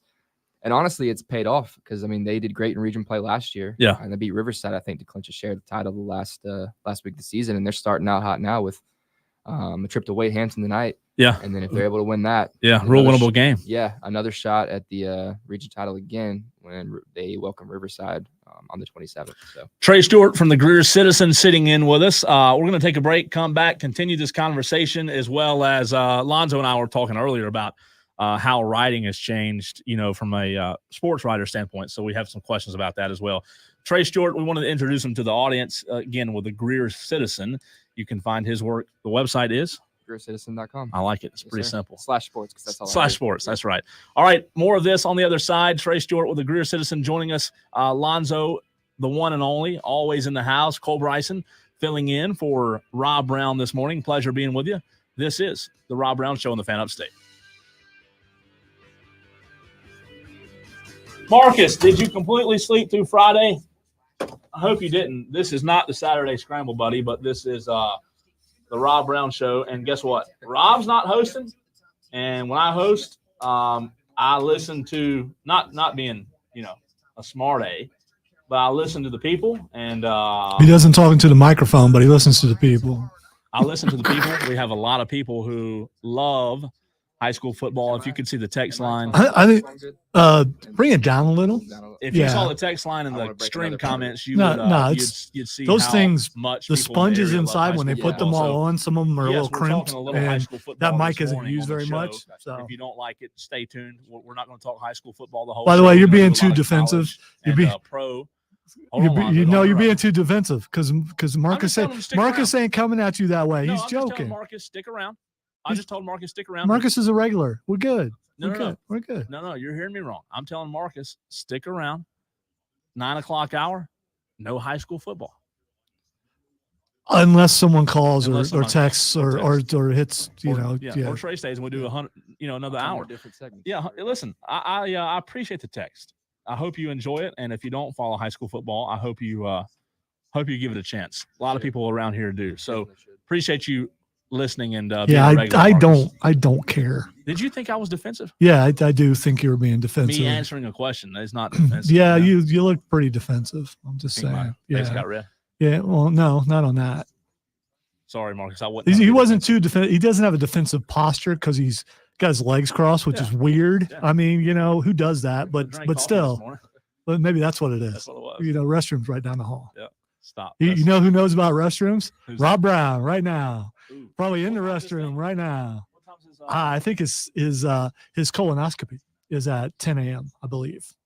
10 a.m. I believe. So he may be back in the room right now and wearing the gown, rocking the gown, of course. In the hospital room. Yeah. I'm sure he's rocking the gown. So might be asleep soon though. Not put him to sleep.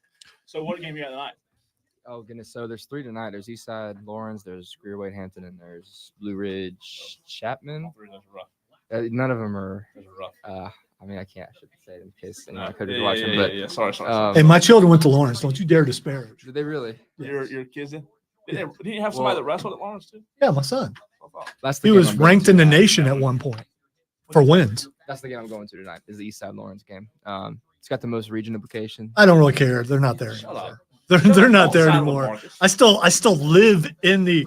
I love Marcus. Marcus is awesome. I still live in that county. So I mean, You drive here to work every? He lives. How far does it take you? Normal driving speed. Okay. 25. Is that it? It's Great Court. But it takes I just me feel like 25. Great Court's so far from Spartanburg, so it feels like it's. It would take me like a half hour to get to Spartanburg. We're like, if you look at Lawrence County, it comes up to a point, and you got Greenville on one side, Spartanburg on the other. Yeah. We live in that point. So it's almost equidistant between the two. Yeah. So and there's less traffic in the morning. Yeah, that's true. That's true. The thing that I can't believe you can get here though quicker than I can. That's crazy from skill. Great Court. Where do you live, Spartanburg? Bowling Springs. Bowling Springs. Okay. There's also you South have to go Compton. 85 and I go 385. And so Yeah. Well, you Yeah. don't have to worry about. oh yeah, I do. I don't know. Yeah, they've been paving. So there's been dead stop. So luckily I haven't hit that any in the last 2 weeks. So I do one of my favorite things about being back in the morning is not having to deal with traffic. Yeah. I still have people who want to race, which is just stupid. It's 4:30 in the morning. Come on, dude. And you don't want to race someone at 4:30 because they've been out all night. Yeah. Drunk. Yeah, and it's Yeah. that's used what to I get live for in- driving what I drive. You know, things are going to want to do. Can't hide money. So Yeah. Had, right? Yeah, well, I grew up in Bowling Springs, then moved to Duncan for maybe 2 years. Where'd you go to high school? Bowling Springs. Bowling Springs High School. Yeah. Were you at that game, Burns and Bowling Springs, the other like 2 weeks ago, the double overtime game? No, so I'm the sideline reporter for Gaffney. Oh, gotcha. Okay. Yeah. I think I saw that. This year's the first year I've done that. Okay. So I started in 2011. I was doing. can't do that behind the ropes because Cole is not a wrestling fan, even no, though we can do it. That's not true. even though he was at WrestleMania a couple of years ago. What are they talking about? Wrestling on there? Yeah, he was in Dallas at WrestleMania, sending me pictures, going, "Hey, do you know this guy?" It's like, hey, you suck. Who was the guy? Bobby Lashley. He kept saying he was going to get Bobby Lashley on the air. You remember because you said you got Bobby Lashley's number. Do you really? Yeah. If you called him right now, what are the odds he pick up? By the way, we have wrestlers on the show all the time, so I wish I had a photograph. yeah, I see that. I don't think he'd pick up. He'd Dude. probably like, who the hell is this? Yeah, he probably wouldn't. Yeah. Um, Oh man, that's cool though. We'll be having Billy Gunn on next week. You may even know who Billy Gunn do know is. who that Yeah, is. Billy Gunn be on next week. You're being real? He's really coming on? Yeah, he's going to be at South Carolina Comic-Con Junior next Sunday. y'all broadcast So, on there? no, I'll be there though. This us? It will be in about 15 seconds. So I started in high school broadcasting in 2011. Bowling Springs, my junior year. I was in Bowling Springs for 8 years. I played for Burns on the station for 4 years. Lived in Texas for a year and a half. Came back. You play on paper burn.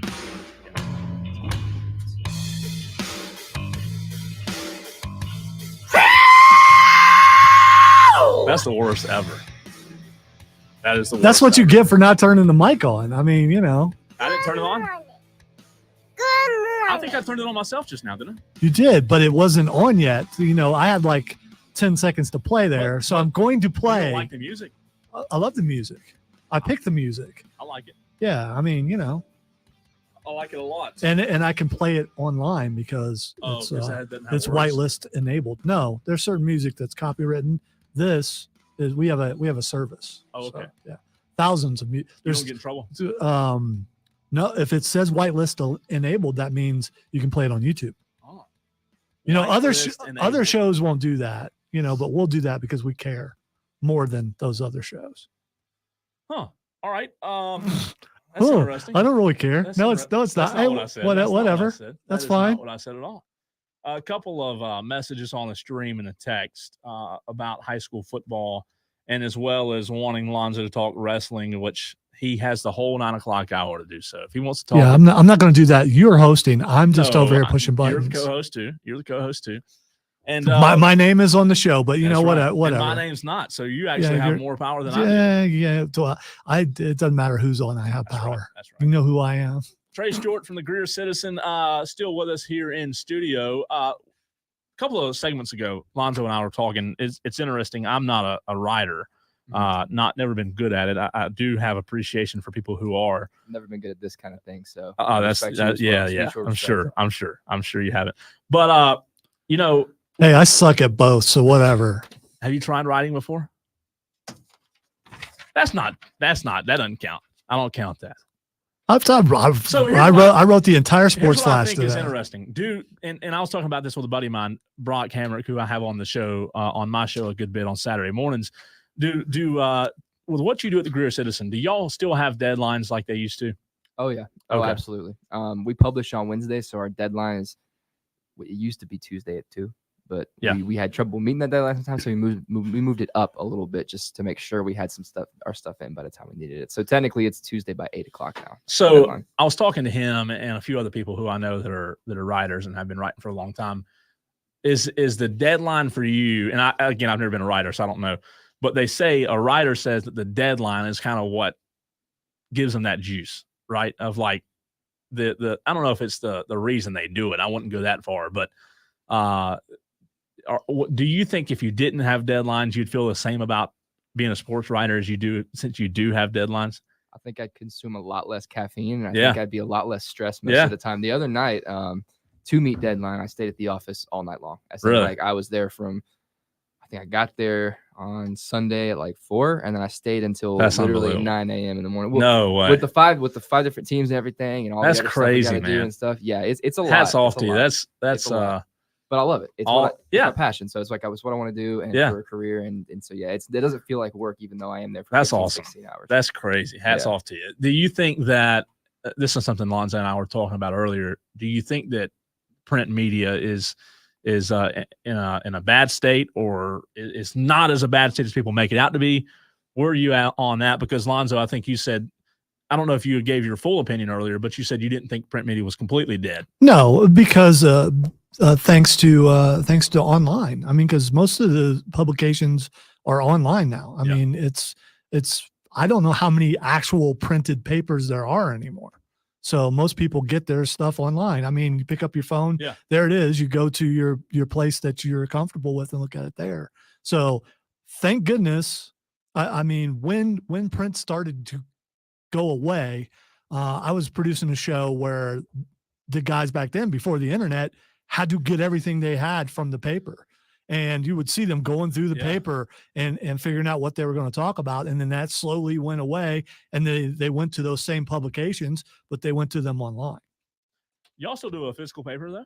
Oh yeah, we do a physical paper. I'm there every single Wednesday morning putting labels on all the That's ones we ship out crazy, isn't it? to people and everything. So That's crazy. I love that. yeah, I love that y'all still do Yeah. a physical copy.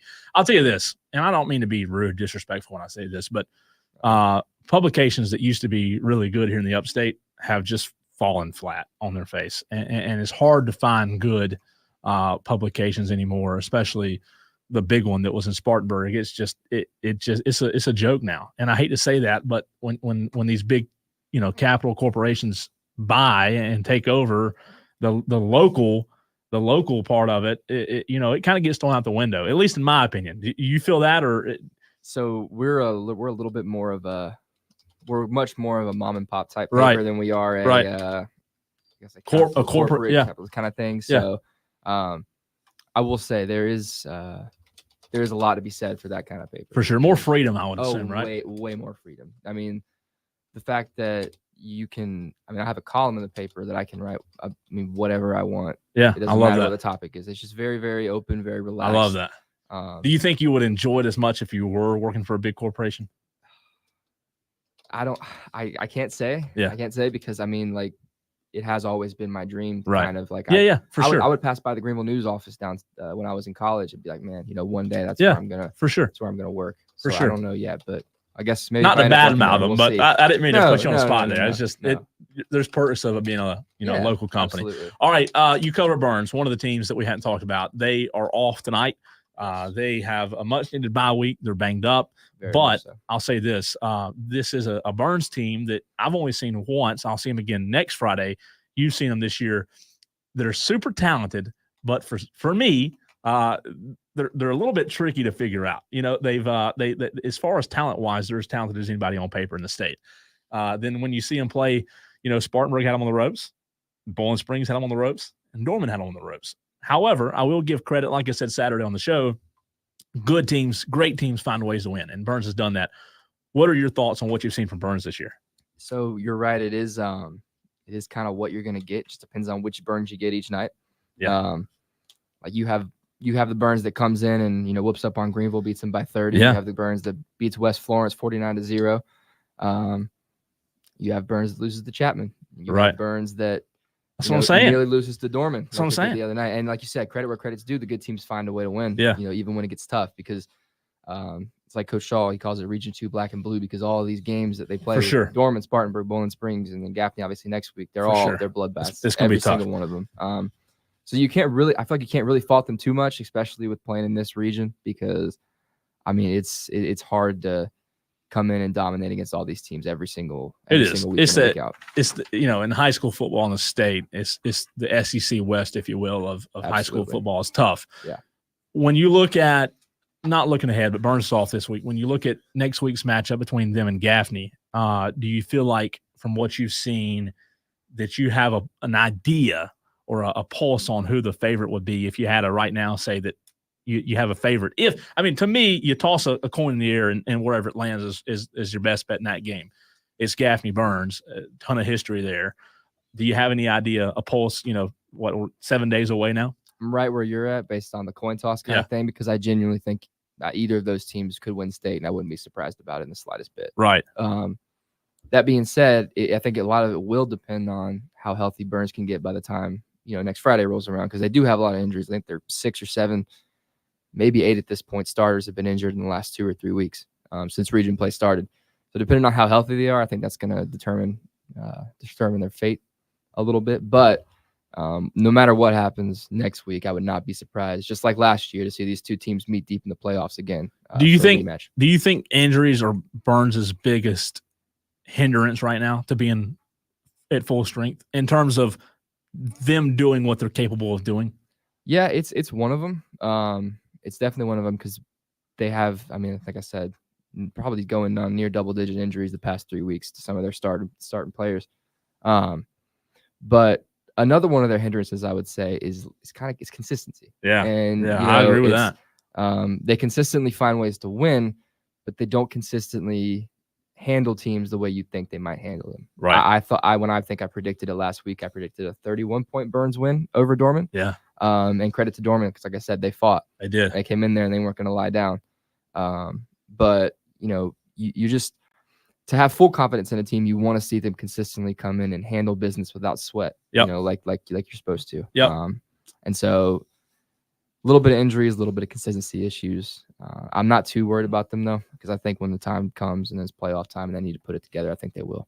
And we're talking about high school players, so I want to be respectful as much as I can be here. But when it comes to quarterback play is one of the most important, obviously positions on the field, the most important position.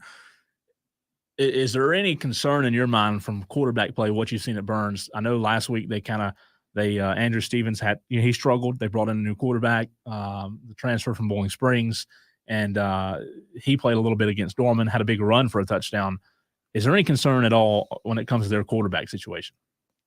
I don't think there really is too much concern because, like I said last week, Andrew, he's a good quarterback. Yeah.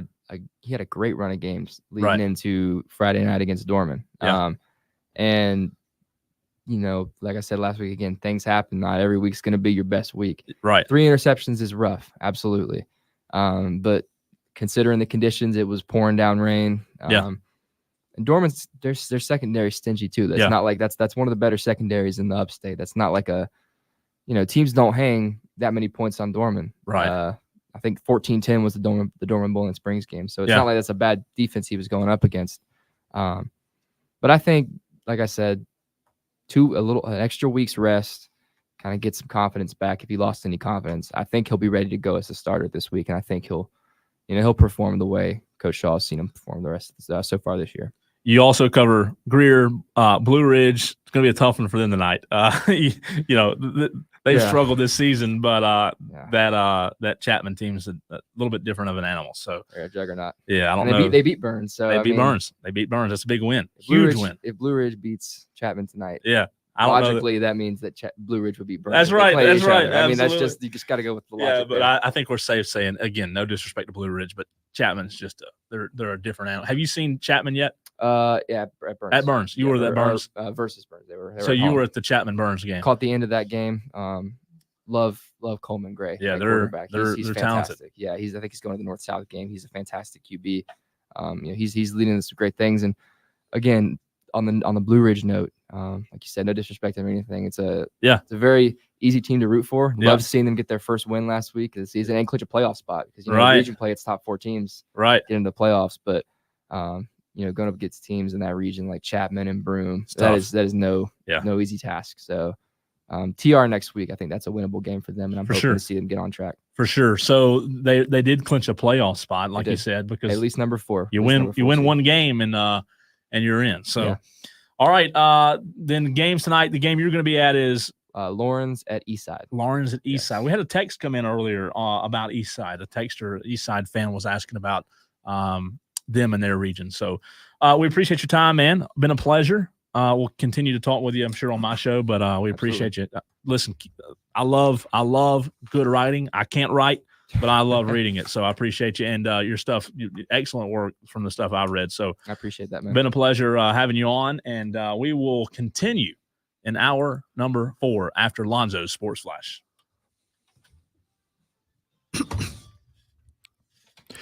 Last night on Thursday Night Football, Trevor Lawrence went 20 for 29 for 204 yards and a TD as the Jacksonville Jaguars beat the Saints 31-24. The Saints had a chance to tie the game in the final seconds of the contest, but the Derek Carr pass went off the fingertips of the receiver. Tomorrow in the Battle of Columbia, as the 2-4 South Carolina Gamecocks, like their coach, limp into Columbia, Missouri to take on the 6-1 Tigers. The Gamecocks bring one of the top offenses in college football, led by Spencer Rattler and Xavier Legette. Unfortunately, they also bring one of the worst defenses. Kickoff is at 3:30. We are your home for Furman Paladins football and basketball. Tune in Saturday, that's tomorrow, as Furman takes on Western Carolina starting at 1 p.m. right here on the Fan Upstate. One more big hour of the Rob Brown Show coming up.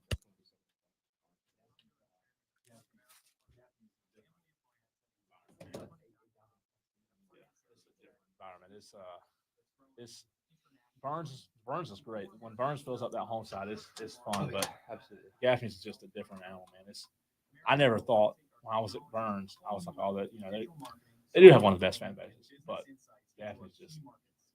Well, and then when you stupid, get that traveling Burns fan base into Gaffney, and obviously Gaffney's got next week's gonna be as the kids say, it's gonna be fun. Yeah. Do you want to show him where the door is? I mean, don't go out the door. I mean, just because you will.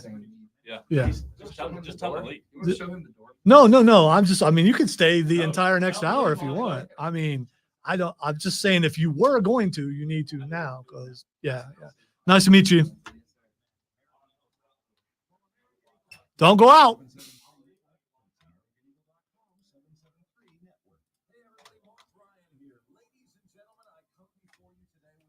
Wasn't kicking him out. I just,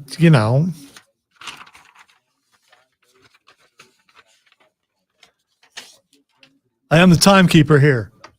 I keep things running. Keep going.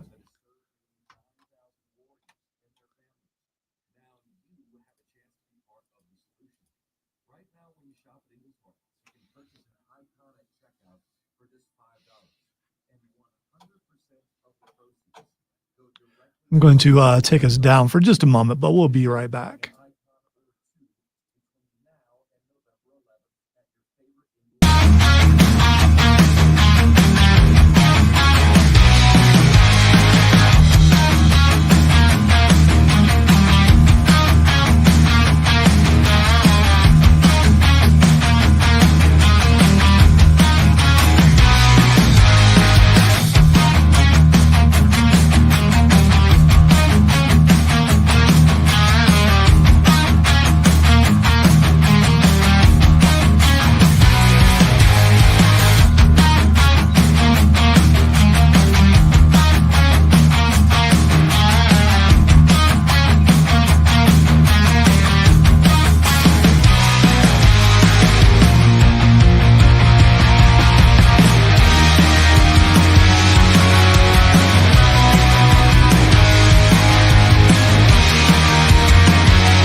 Theater's about to close. Wait, what does that sign say?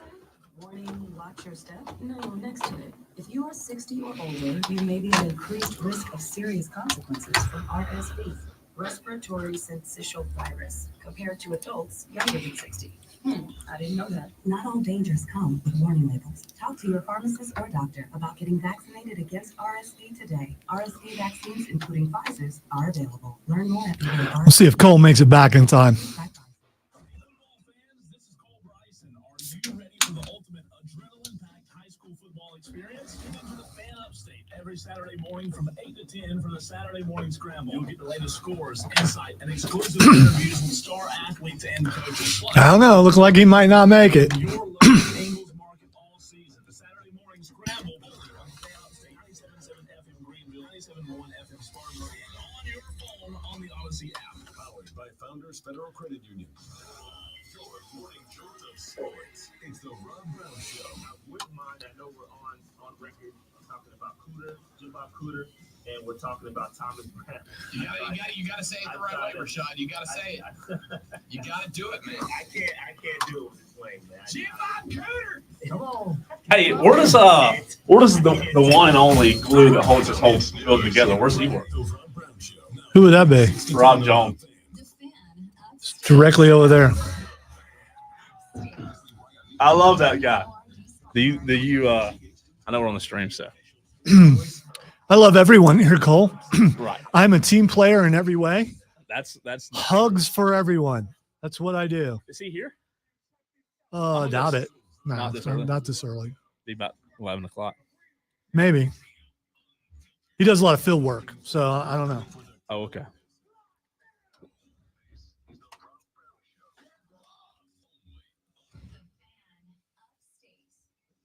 Good morning.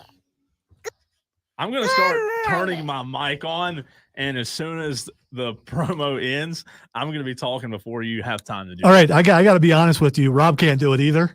He can't do what? He can't beat me to that's tough. to talking before I hit because You're it's too not quick. like I don't see exactly where it hits, but I do have listened to the intro for a couple of years now, and and listening is my life, so I know exactly when to hit the button. Good morning. Only you, Lonzo. Why does that bother you? It doesn't bother me. I think it bothers Did I me. say it bothered me? No, but No. you look a little perturbed. I No. mean, that should be like your favorite thing. It should be, or maybe this. What's it from? say that. Tell me you did not just say that. You and I talked about that last time that I filled in, and I already forgot who it was that said that. That's Booker T. I thought that's what I guessed, and you told me I was wrong. No, I would never tell you were wrong because you are always, always, always right. So I did get a kick the other day. I have to tell you this story. I was listening with you and Rob, and the reason I bring this up is we had a somebody on the stream asking if Lonzo was going to do a wrestling preview on the show today. Which I'm not. I mean, because that's what Thursdays are for. Oh, is that wrestling day? Well, Rob and I talk wrestling all the time. Right. So every day is wrestling day, but Thursday's Fight Club every Thursday now at 9:20, I believe it is. And what does that entail for someone like me who doesn't know what that means? We talk wrestling, we talk MMA, we talk boxing, we talk those videos of people fighting at Walmart or at a Cowboys game. We will break Shots those fired. down. And dude, have you seen? I mean, especially lately. I guess when you're inebriated or so into your team that you forget what high ground is. High ground is important. Stop it. And so if someone's above you and they want to, they're throwing their punches down, dude. You got to get out in the aisle, get up the steps, and make the ground even, or you're going to be at a disadvantage. I mean, if you're going to throw down at a stadium, at least have some strategy. What ground is even at any stadium? No, you come up to the same level that they're on instead of them being one level above. Most of these beat downs is someone up one level above punching down. When two guys are intoxicated, I don't think they think, wait a minute, let me get on the same row as this guy. Well, I've never drank, so I don't know, but I'm going to take your word for it. I'm just guessing. And I'm also just guessing that not all these people are drinking. I think I would say no. Likes to fight guy, and we both know someone both sides of the Clemson Carolina side likes to fight guy. He don't need beer. He don't need drugs. That's not true. He just needs to be in the same vicinity of someone who's a couple words and they're ready to throw down. Fight is different than talk. The like to talk guy. Talking smack can lead to fighting. No, that guy's not. He don't want it. It just depends. It depends on who you're with. That guy doesn't. I mean, you don't want to lose face with your boys because you're going to hear about it later. So if someone says something, you're going to jump up. Yeah, well, 99%. I'm gonna take your word for it. Like Dabo said, there's a 1%. Yeah, he's a 2.5%. Yeah. So the only ones fighting at a Clemson game are bandwagon fans. That's correct. Because the true fans would never do that. I saw some really bad fighting videos over the weekend at Cowboys Chargers. I was gonna say that's the first thing that comes to mind. Yeah. Did you see those? Yeah, I saw some of them. They pop up on my feed all the time because Rob and I will, on occasion during commercial breaks, since we're always live on stream, Facebook, YouTube, Twitch, and the X, if you want to check it out. Since we're always live on stream, we sometimes will break down, because there are people in real live situations who use a professional wrestling move when they're fighting. And some of those can be very effective on concrete. And it's you got to break those things down. You do. So I appreciate that. Yeah, the thing is, I'm too old to fight that way. If you get in a fight with me, I'm using anything I can get my hands on. I mean, forget that fair fight stuff. I don't want to die. So I'm just going to, I think it boils down to at NFL games, sober people don't fight. So you've never wanted to fight at an NFL game? No. Okay. All right. Never. All right. Yeah. I don't, I love the Chiefs. I also love the Panthers. I don't want to fight anybody over it. I have no desire. Yeah. I mean, if a Michigan guy gets in my face and says Ohio State sucks and a bunch of stuff like that, they got scoreboard over the last 2 years. So I can't, I mean, if I'm being unreasonable back, it just shows I'm dumb. Okay. And I'm not going to do that. But I've had fans show up to live events wanting to fight me over things I've said about Clemson. I get your passion, but it doesn't make sense. I mean, calm down, dude. The closest I've been, I'll tell you a story. This is terrible, but I'll tell it anyways. It's a good story. There was a South Carolina fan. And you know what, Lonzo? Now that I say this, you may know the guy. You may not, but you may know him. And as a South Carolina fan, the first, not the first national championship Clemson won, but the second one, the first of the two, you're talking about the more recent championship? No, the two recent ones. Okay. First of the two. Okay, well, because that would be the second and third championship, because they won in the 80s correct. before you were 80s, born. I don't remember that one. Yeah, I know. In a you know how when your team wins a championship. By the way, I wasn't trying to be that guy, but someone will be on the text line if you make a mistake and not point out that them Tigers have won 3. So I know South Carolina fans don't experience this, but when you win a championship, the stores like Academy, for example, they'll open at midnight or 1 a.m. with championship gear, right? They'll have the stuff ready just in case you win, but if you don't, then those shirts and hats go to other countries. So I'm not. I've never desired to fight anyone about sports, right? The closest I've ever been though was this is all kidding aside, a Facebook. So if I were to do that a bunch, that wouldn't make you want to. I mean, not. Okay, all right. I'm not gonna do that anyway. I just So, anyways, somebody on Facebook who got their feelings hurt, that talked a lot of trash about Clemson, and then couldn't. What's the old saying? You can't take the heat. Get out of the kitchen. They couldn't take the heat. They showed up at Academy with probably not the best idea. South Carolina fan shows up mad at me, and the other guy that I was with, shows up with several hundred Clemson fans there, wanting to fight, and the Academy parking lot, and it doesn't get any more Palmetto State rivalry than that. I mean, that perfectly describes this rivalry. I mean, let's just drive at midnight at 12:30 over to Academy where the Clemson fans are in line, and by gosh, let's fight. So that's the closest I've been to a lot of NFL games. Did you square up? No. Okay. No, all right. I'm not about violence. All right. All right. Not about violence. I know that you probably could have taken care of it in other ways if necessary. Right. Yeah, absolutely. Can't mention that on the radio, but yeah, could have. But what's so funny is that these two fan bases, in particular, Clemson, South Carolina. You were talking about the NFL fights.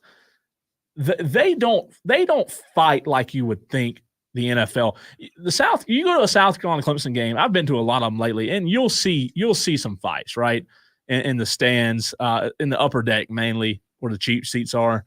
But I don't know what it is about NFL games that you brought up. Why is it so? They want to go, man. It's they like do. You don't see the fights at college games. Now, at the tailgate, obviously, that kind of thing. You see those videos every now and then. But in the stadium, it's like all the fights that happen are 50-year-old guys in their Eagles jersey. Oh, there have been some good women fights lately too. Really? Those haven't been bad. Hair? See, I mean that's the perception, but no, there's punches thrown, kicks, maybe some chokeholds. I mean, Yeah, I just don't know the why. submission game as far as fans go. It's just since the advent. It's because an NFL game has an older audience in person. I don't know. Because you would think young people would like to fight more, right? Wouldn't you think that college kids would like to fight more than a 50-year-old man? Or does a 50-year-old drunk man just not have any self-control? Or a 50-year-old man who loves his team, who paid a lot for those tickets, and it's just doesn't have a lot going for him in life because he's on the other side of life, because I know well how this is after 50, it's all downhill after that. So, he's got his house paid for. He's driving a brand new truck. The payments are low because he knew a guy. And been married for a while. His kids are grown up. They just graduated college, getting some kickback from that because they felt guilty and they're buying him stuff. Maybe they bought him those tickets. He feels like he's on top of the world. He feels like he owns that seat, and he has to defend it. Yes. He has to defend the team. And he's looking around going, I don't know why everybody else ain't helped me. Why do you not want to defend your team the way I do? Right. I am the knight out here amongst all the people attacking. So I'm going to defend our team. For sure. No, I agree with you. All right. Speaking of the NFL, I have a question for the audience, and I have a He question. didn't expect a lengthy explanation as to, insight as someone who's over 50 and can tell a story, spin a yarn, as they said back in the day. I appreciate your meemaw, your mamaw, your mamaw, how do you say it? How I say it? Yeah. Say what? Meemaw, mamaw, I don't grandma. have anybody that I call meemaw. You did. My mamaw has been dead for a long time, but I called her a mamaw. No, I never had a mamaw. Okay, all right. Just a grandma. Would you call her a meemaw or a mamaw or a grandma? Would I? Yeah. What would you call her? Grandma. Okay, all right. I'm just curious. Yeah. Probably. You might be a grandma someday. You It's think possible so? you could be. I hope not. Rocking a moo-moo. You never know. All right, back to my question for you, Lonzo, as well as the audience. 71307, start your message with fan. You can also get your thoughts in on the stream like so many have done this morning on Facebook and YouTube. The NFL is the topic that we were talking about as far as fights go, Lonzo, but I want to keep it there for a minute. I want to park here for a second, and I want to ask you as well as the audience, because we do have a lot of Panthers fans, obviously, that are listeners, and a lot of Panthers fans in the area. But what I'm going to do, Lonzo, is I'm going to tell you the teams right now in the NFL that are at rock bottom. And I want you to answer the question for me, which is there any team in the NFL, Lonzo, that's in a worse spot right now than the upstates Carolina Panthers? Obviously, the number one pick, they're not, I don't think fans are booing them yet. I don't think we're to that point. I don't think that it's complicated status has been. Well, fans would actually have to be in the stadium to boo. That's true. But my point is, here's the biggest problem for the Panthers. They don't have a first-round draft pick. So you would like to they say, did, but they traded it away for some short guy. Well, you like to say that help's on the way, right? You'd like to say that there's help on the way, but I'm going to read you the teams, Lonzo. And I want you to just simply yes or no. Are the New England Patriots, and again, you can get your thoughts in 71307. Are the New England Patriots, one of the worst teams in the NFL, 1-5 on the season, are they in a worse spot, big picture-wise, when you're looking at the franchise? Are they in a worse spot than the Carolina Panthers? I say no. I say yes. And here's the reason why. You have a coach on the downside of his career that maybe the owner is hanging on to too long because of nostalgia, a guy who you used to have a formula that worked that doesn't work anymore as far as draft goes. I'll draft I'll get draft capital and I'll bring in all these guys and it'll work, and it doesn't. So you think the Patriots are in a worse I spot? do because So I don't agree with that. and one of those things is about looking towards the future, especially the immediate future, and looking towards expectations. The expectations for Carolina are not what the expectations are every year for New England Patriots. You still have a coach, though. Do you? You still have a Do you? Hall of Fame. Yes. Do you? He's still on. I think he's still on the roster as of this morning. He's still on the coaching staff. Well, as far as we know, we haven't seen any breaking news yet. But Frank Wright, no disrespect, but he's not. Even if I were to, I want you to know that in case you haven't heard, I don't think Frank Reich makes it through this whole season. Yeah, I don't. But he doesn't have the tenor like what Bill Belichick does, I know. and because that owner is probably not going to fire him in the middle of the season. But him moving on after the season's over would not shock me. More than likely, it'll be, hey man, why don't you retire so we don't fire you? I think the Patriots are in a better spot. Not much better. I think they're in a better spot than the Panthers. The Denver Broncos, Lonzo 1-5. Are the Denver Broncos in a better spot than your Carolina? All right. First, I want to point out that one of the teams that I loathe, borderline hate, is the Denver Broncos. So I have some bias. So I don't know how much you can take out of my take on this, but I think they are much like the New England Patriots as far as expectations goes. You get a quarterback who everyone thought was the greatest thing in the world, which I never did. I just want to point that out. Yeah. Years on the station I've said that he is overrated. That's right. Yeah. And he probably should ride the pine. Then you get Sean Payton, who is a championship coach, coming back after being in the media, saying some things in the media about the former coach. Hopefully Sean Payton will stay humble. If you get it, you get it. I think the Broncos are in the worst place also because I see the potential in the Carolina Panthers with some of the guys they have there. I crack on Bryce Young all the time, but if he would just move his feet a little bit and look for his lanes and not stand back there and try to look over a mountain and see, I think he might be okay. He's no CJ Stroud, but you got to do with what you have. I just don't see anybody on the roster right now that I look at for Carolina and think. All right, so if you're just looking, future. if you're just looking at superstars, I can see why there would be a problem. But there are a lot of injuries, and it shouldn't be that hard to win the South. Denver has an uphill battle. Kansas City's on top. They've been on top for a very long time. You know who the king is there, and they can't figure out how to dethrone them. As far as New England goes, who's leading that division? It's Miami right now, right? Mm-hmm. Or is it Buffalo? I mean, I don't know. It's one of the. I think it's Miami. Miami. Yeah. So I mean, they also are looking up. Mm-hmm. I just right now, if you had to go coach one of those three teams, which team are you going to? You going to New England? You going to Denver? Or are you going to Carolina? I'm not going to Carolina. I'm going. Well, first of all, Denver, it's cold. No, I'm going to New England. And New England, it's also cold. So I'm going to Carolina because it's not cold. Yeah. Well, it's still cold a little bit in the winter. I think the Panthers overall is a better situation. Hey, they all stink. They do. It's not like it's. But you think they have more upside than those? I do. All right, three more: Cardinals, Bears, Browns. All right. Versus the Panthers in terms of who's in the worst Browns have a really good defense. Yeah. And they have had for a while, but they've got a really good defense this year. They've won some games because of their defense. If Deshaun Watson played football like he did early on in Houston, they would be pretty good. Right.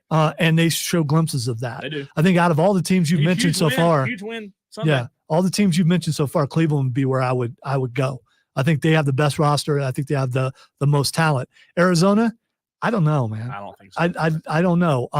They're in a rough spot now. Yeah, they are. And who was Chicago? Chicago. We're going to find also out. 1-5. We're going to find out if it's Justin Fields that's the problem, or if it's was it Eberflus? I think is the coach. Is it Eberflus? Because Justin Fields is not playing because he dislocated his thumb. So we'll see. I think it's. I hate to say this, but I think it's. Yeah, I don't think it is. But we'll find out. If the backup, whose name I don't remember, comes in and just tears it up, lights it up, then maybe it is Justin Fields. Or maybe it's just that offensive staff and the coaching staff overall don't know how to use a guy who was really, really good in college. That doesn't always translate to the NFL. It absolutely doesn't.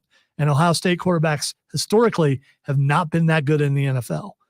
But hopefully, I think C.J. Stroud has a chance to change that perception. But Justin Fields, not as good as advertised, but not as bad as advertised either. All right, you ready for this? The Bears starter against the Raiders on Sunday. By the way, Jimmy G has been ruled out as well. The Bears starter, the backup for replacing Justin Fields, Tyson. His last name, I'm going to screw it up. It's Bagent. That's right. Rob talked about he went with Bagent. Bagent? Yeah, we'll go with Bagent. He played at Shepherd University. It was a D2 school, right? Yeah. I mean, there are some good players in D2. There really are. I mean, and it's awesome when a guy like that makes it to the NFL. We'll see what he can do. But yeah, if that guy comes in and tears it up, I mean, they're playing the Raiders though. But still, if he comes in and tears it up, then that looks bad on Justin Fields. I don't think that's going to happen. Why are you saying that? Does that have anything to do with the fact that where you went to college? Again, there are guys who sit across there or over here and say, my bias has nothing to do with anything they say. I am not going to lie about that. My bias comes into play all the time. Yes, and I said at the beginning, I hope he does well because of where he played. Yeah. I also talked about how Ohio State quarterbacks do not fare well in the NFL. They do not. Receivers, on the other hand, they do pretty well.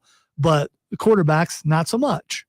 And the Panthers are going to be facing in 2 weeks the guy who they should have took in the draft, and that would be C.J. Stroud, who also went to Ohio State and who was winning with Houston. And you didn't even throw Houston in there. That's the team everyone picked to probably be the worst team in the league, and he's winning with Houston. No, I don't disagree with you. I think that right now, obviously, he looks like the better option, does C.J. Stroud. All right, we'll take a break. Come back on the other side. For those in the 9 o'clock hour that did not hear the 6 a.m. club, what they got to hear about my South Carolina bet, if it will cash, if it will fall flat on its face, as well as the unbeatens in college football that will be beaten this weekend on the Rob Brown Show next, right here on the Fan Upstate.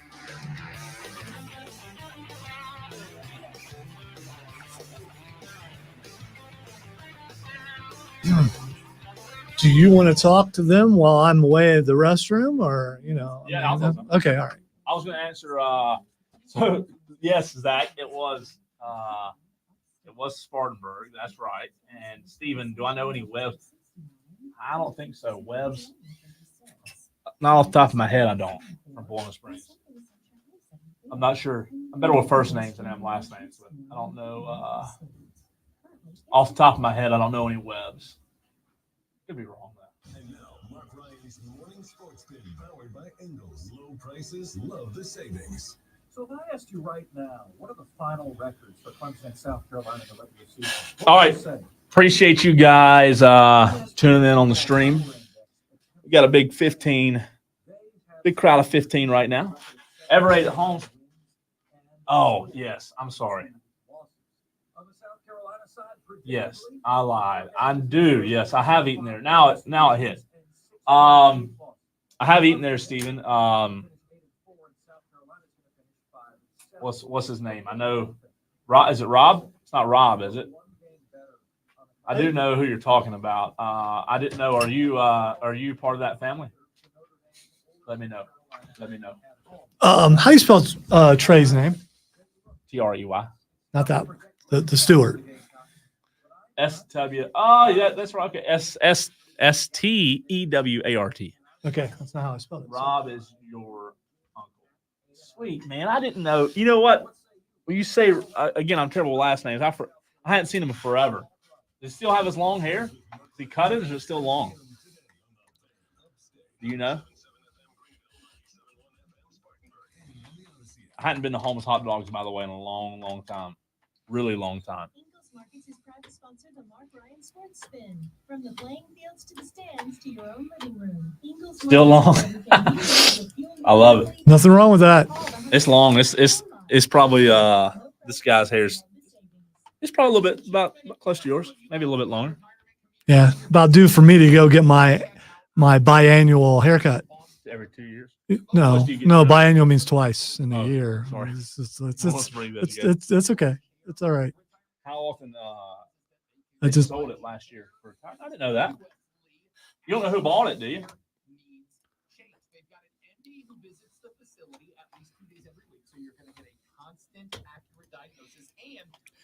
I will go during the Thanksgiving week and How much do you get cut off?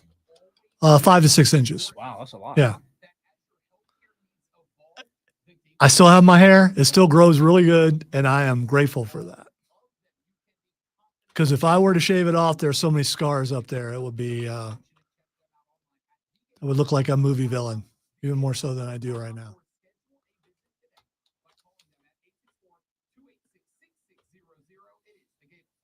You have 3 ex-wives, and your current trophy wife wants a life insurance policy 3 times the size of the policies you had to purchase for your previous mistakes? If so, you need to call Big Lou at Term Provider, 800-700. Yeah, I've seen that thing, man. That gets down there, Darth. I mean, yeah, I've tried to let my beard grow, but we're only allowed to have one really good looking beard on each station, and Diesel has that, and so, yeah, so no one can top Diesel's beard. I mean, Rob probably is the number 2. Mark Ryan and I were scraggly, so, but yeah. About to look up. Oh. Something awesome.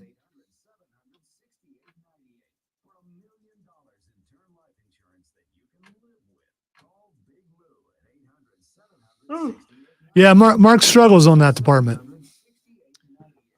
Plus, he would look like Vince McMahon if he grew it would be like the pencil evil looking mustache. Oh, it's daylight. It is. Looks like the rain's starting to let up. There's some cracks in the clouds. Ooh, I could go for some chicken salad, baby. I think they may be open at 10. No, they probably don't open until like 10:30. I could get something to take with me though, couldn't I? Oh, my freaking. Did you eat breakfast? No, I don't eat breakfast. Because if you another one of those weirdos. So if you ate breakfast, it would be lunchtime. Breakfast. You saw me eat my lunch. That was technically lunch. Cameras are going nuts right now. They're moving right now. Good after that. Oh man, he's checking his cameras. It just blows up on my phone all day. I don't know how Rob's bum is right now, but he's back there rocking the gown. I think his procedure was at 10. I hope we get a pic of him in the gown. Chicken salad chick. See, I could get that to happen. I could because his fiance used to work here, so I know her. No, she has worked here in a year or 2. Really? Yeah. He was a sales agent. Yeah, but I could text her and ask her to, but I'm not going to do that. I think that's a boundary I will not cross. It would be funny, but I'm not doing it. Zach says, Cole, come see me at 941A Haywood Road. Your pizza free. Where's that at? Well, it's 941. No, I mean, what is the Just say you gave him an address and he asked, "Where's that at?" I mean, what restaurant is what I meant? Doofus.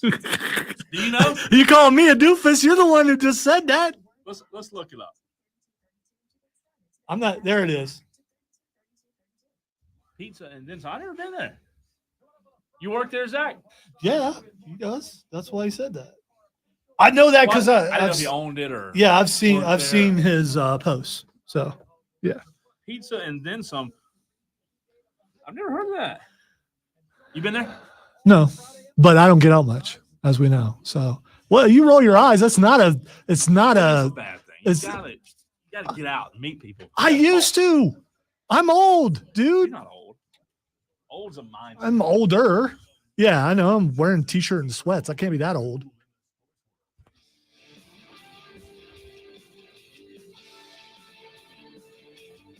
It is the fan upstate. Oh, so that's the first time you've heard that liner. You, baby. I beat you. Oh, I thought you were talking about the liner.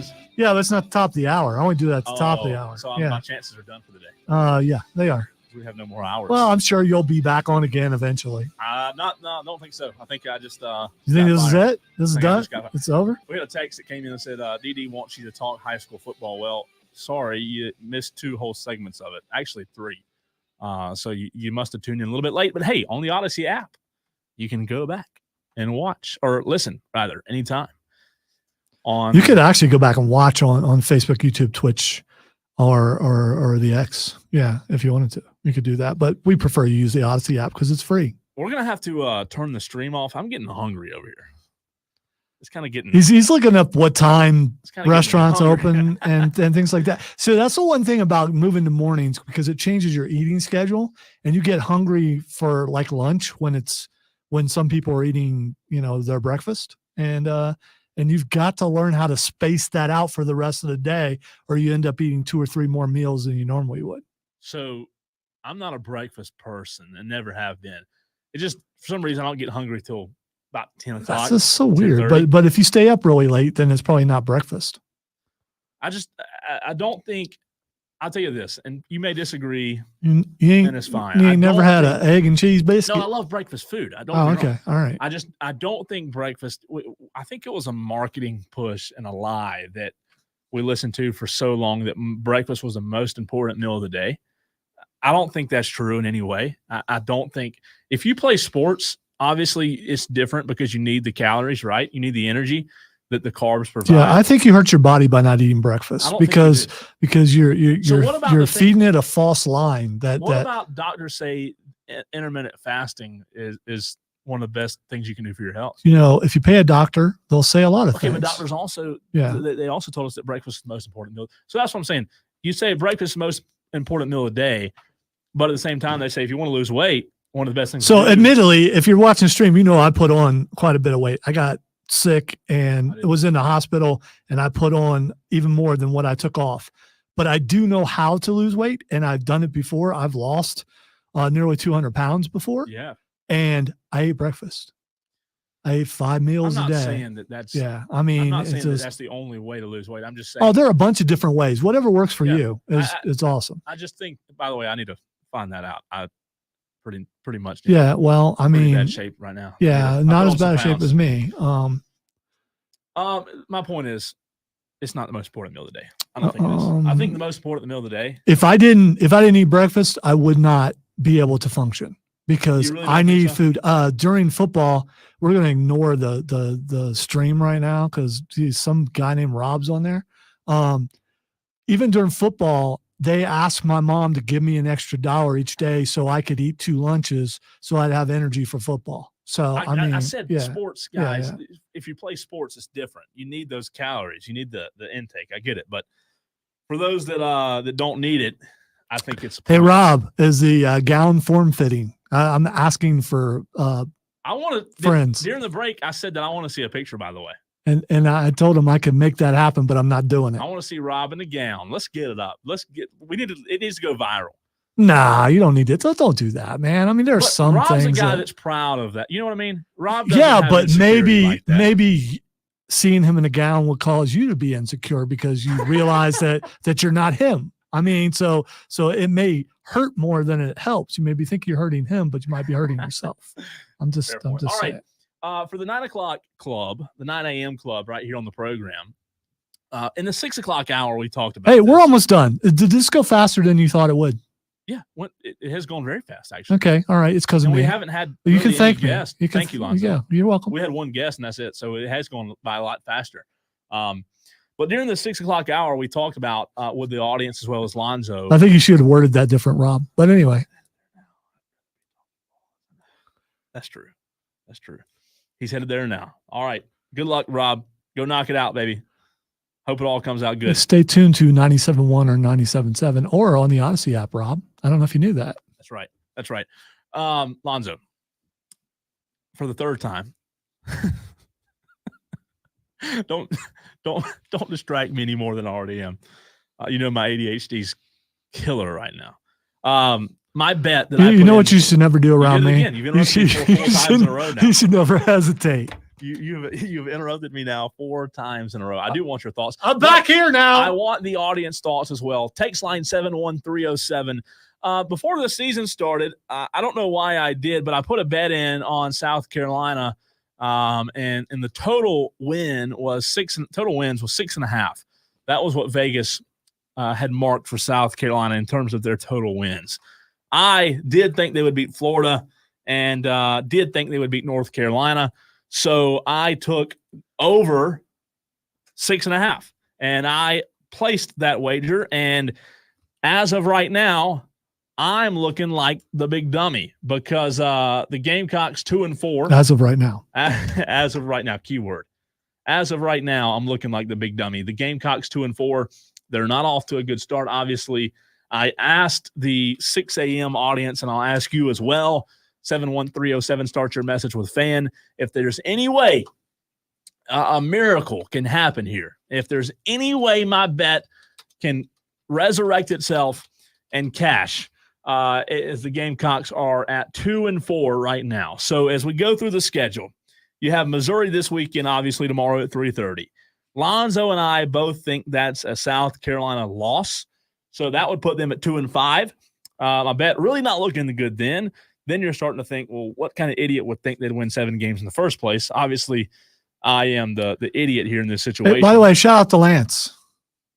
Why? Who's the caller? Oh, yeah. Yeah, from earlier in the for being optimistic. Who believes that they're going to I hope Lance is right. Yeah. So if they lose to Missouri, we're 2-5. I say we. South Carolina's 2-5. Texas A&M at Texas A&M. Lonzo says win. Is that what you said earlier? Is that right? I think you said win the rest of the way. And I'm still a little iffy. All right. Anyway, you asked me what I said, so I'm telling you what I said. Okay. Win the rest of the way. I'm going with the loss tomorrow, but I still see a what unless the Gamecocks score 52 points. If they score 52 points, they'll win the game. So Lonzo, if what you say is true, they'll be 2-5 after tomorrow. A&M will put them a win at A&M. Will put them at 3-5. Jacksonville State at home obviously be 4-5. Vandy 5-5. Kentucky 6-5. And in order for that thing to cash, it would have to come down to the Clemson game for them to get their 7th win at home. As the caller said earlier, they do get 4 games in a row at home. So is my bet dead all the way yet?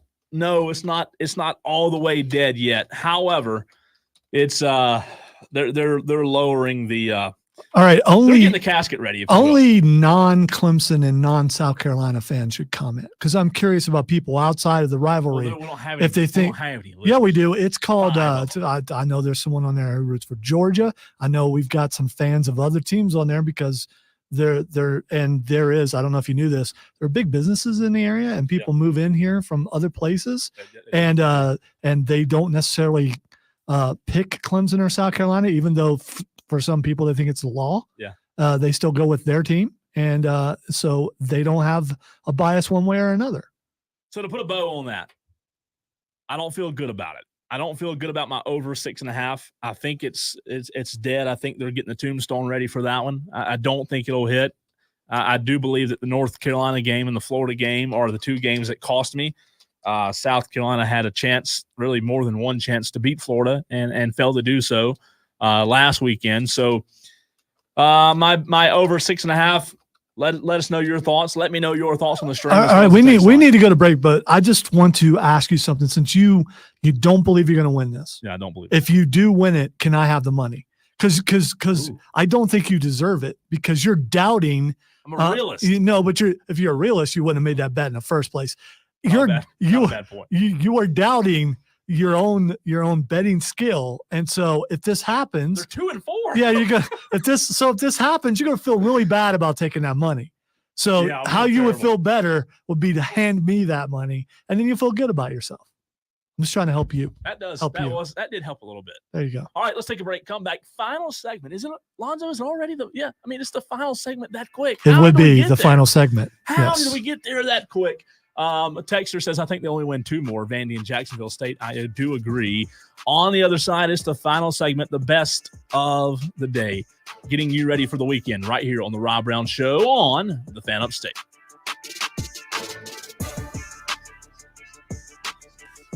By the way, you guys are just following suit because Rob told him he was doing a good job. Now you're telling him he's doing a good job. This is going to go to his head.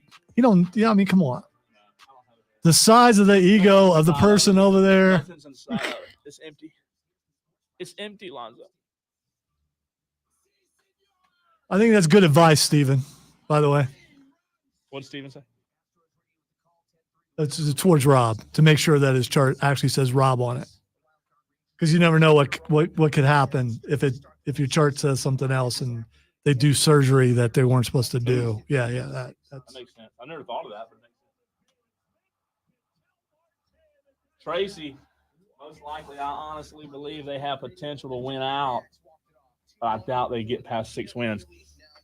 I don't disagree. I mean, I kind of think that's what Lance was offensively. They have the offensively, potentially, they have the skill to win every single game, but defensively, they do not. Yeah, they got the quarterback. They got Leggett. They're starting to get a running game. They're putting up points, but the defense can't stop nothing. When you're looking back at a Muschamp defense and thinking that they had a little more effort than this one, that's not good. No, especially when Muschamp's record was better through 3 years, right? I've heard that somewhere, as if that really matters. You know, back in 1937, them Gamecocks had a coach that was just well, anyway. I mean, you can make comparisons to turn it into something just to antagonize another fan base. Yeah, to a degree it is, but there's also, I mean, it gets tired after a while. Yeah, do not do that, please. No, you don't trust me. No, I don't. I don't trust anybody in this room.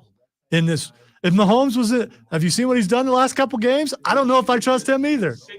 Although if Britney's not hanging with Taylor Swift, then I think he's okay. I really wish you'd stop. I just want you to know, and that's not even a joke, because if that slips, that monitor goes down. It has nothing to do with that. Yeah, like I know you did that on purpose. Accidents happen. Like this, don't you think? Honest question. Best way to go: over, sidearm, forearm. I think. Who's throwing the ball? Me. You. I don't know. I've never seen you throw a ball. I don't even know if you're right-handed or left-handed. Okay. All right. You could be ambidextrous. You keep going back and forth. I don't know. Absolutely. Yes. And so could a bunch of other quarterbacks. That's their job. That's what they do. Yes. Like this. If I did my eyes closed, it'd probably hit that my computer. Who do you have this much fun with on a daily basis? No one ever. That Rob guy, wow, he's boring. Me and Rob, we both brighten your life. Admit it. You both do. Different levels, because he's taller than you, though. Ooh, so. Tracy taking shots at my Star shirt. Did you see that? I didn't know we had any hockey fans in the building. Transplants. We were just talking about transplants. I love it. I mean, you know what, Tracy? Funny story. And Lonzo too. Yeah, I'm here. Before I moved to Texas, I absolutely knew nothing about hockey and could care less about it. But when you go to a hockey game in person, especially a playoff game, have you ever been to a professional hockey game? No, I've been to like the Greenville Growl before they became. I had been to that too. Yeah, it's not the same. Yeah, I've been to local hockey. When I went to a Stars game, I know there's Swamp Rabbits now. I haven't been to a Swamp Rabbits game because I work on Saturday. Let me tell you, a playoff hockey game in person. Oh, I can imagine. It looks like it would be a lot of fun. Also, I couldn't have fun because I'd be too worried about that puck coming over the glass, and I've seen that happen some, and it's just not. I never felt that I was. Yeah, people die. Okay. Blackhawks, that's Chicago, right? Patrick Brown would know. Yeah, Patrick it is. Brown's a big hockey guy. Yeah, he would know. I enjoyed following it last year, especially in the playoffs, just because, I watched Dallas when I lived there, but nothing worse than a guy that goes somewhere and he gets to go to WrestleMania and he goes to pro hockey games. He's not into it, but he gets to go, and all these people really wish to live that life and can't live that life, and just nonchalantly like, yeah, I'm hanging out backstage at WrestleMania. Like, yeah, you suck. You know what? You're probably right. I probably still to this day, don't really think that was a big deal. But just because I didn't know anything about it. Now, if it was backstage at Super Bowl. Were there empty seats in that stadium? Yeah, behind the. Right. The Titantron where you couldn't see. Yeah. Yeah. I'm just saying that's a lot of people there to be fans of something Oh, I know. I mean, I can't believe you're a wrestling fan. Okay. Well, no, there are people like that. And to them, I say, yeah, me and like a billion other people. I mean, Why whatever. don't you do a wrestling show on this podcast or something? We did for a while. I just don't feel like you talk about stuff that's already scripted because there's no I don't understand what you're saying. This show is completely scripted. This show is so scripted. You've done everything that I've wanted you to do. It was scripted until the show started. And to be honest with you, how many segments are in this show? Was 3 times 4? Is that right? 12 segments? Wow, look at you doing math. Good morning. Is that right? 12 segments? Something like that? It is. It is 12. I believe I had obviously all 12 scripted out, Lonzo, but I do believe we stuck to about half of them. Which is my fault, and I don't apologize. No, it's not your fault. It's not your fault at all. I do. You know what? Somehow, some way, by the way, glad to be with you. Somehow our conversations during the break just get abruptly ended. They end abruptly, if you will. Because the show continues on the break on the stream, because we are live on the stream, Facebook, YouTube, Twitch, and the X. Check it out every day, Monday through Friday on this show. Also on Saturday on my show on the Upstate Pulse on WORD. Always live on social media. So you can see how beautiful we really are. Not much. Cole's so beautiful we can only have him on every once in a while. Bingo. Glad you finally realized it, Lonzo. Glad you and Mark Kendricks realized that. It's the job. It's the job of a with and an and, which I am a with and an and, right. To butter up whoever's on the other side. That's what I do. No doubt about it. But you were saying the conversation that we were having off the air. No, it's okay. I forgot what I was saying anyways. Well, it's what I do. Lonzo, it's Jesse from the Facebook stream. I think it's totally possible to win 7 for South Carolina with that high-powered offense. I think they can get there. Exactly. If they score a ton of points, they can do it. That would be seven wins. If they have 2, that's 5 out of the See why you put yourself in a bet like this where you say it's unrealistic, but at the same time you still want it to happen so you can make money. I'm a realist. Okay. No, again, you don't make that bet if you are. And South Carolina should have beat North Carolina, and they should have beat Florida. You're absolutely right. They should have. Right now. They would, and then you feel much better about it. Cash. But what fun is betting if you don't get yourself in a situation where you're not sure if it's going to happen? That's right. I'm guessing that's the thrill of it. It is. Especially, I like preseason bets because it doesn't happen quick. It's like a slow death, Hey, I bet on wrestling all the time, but not in the way that you do. The loser has to stand against a wall for 30 seconds and face a barrage of Nerf bullets, which are a lot harder than you think.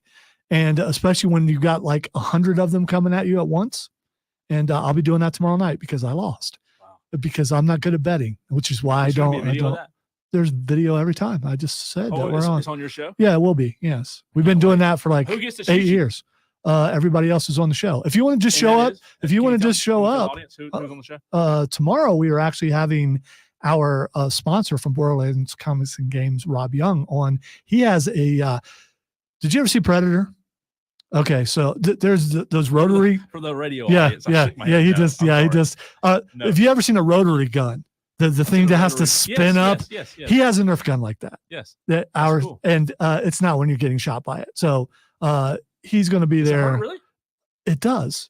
All right. It's not like oh my God, I'm going. It still stings. Yes, especially if you're hit in certain places. You try to cover those places, but you cannot cover all the places that it hurts a little bit. Okay.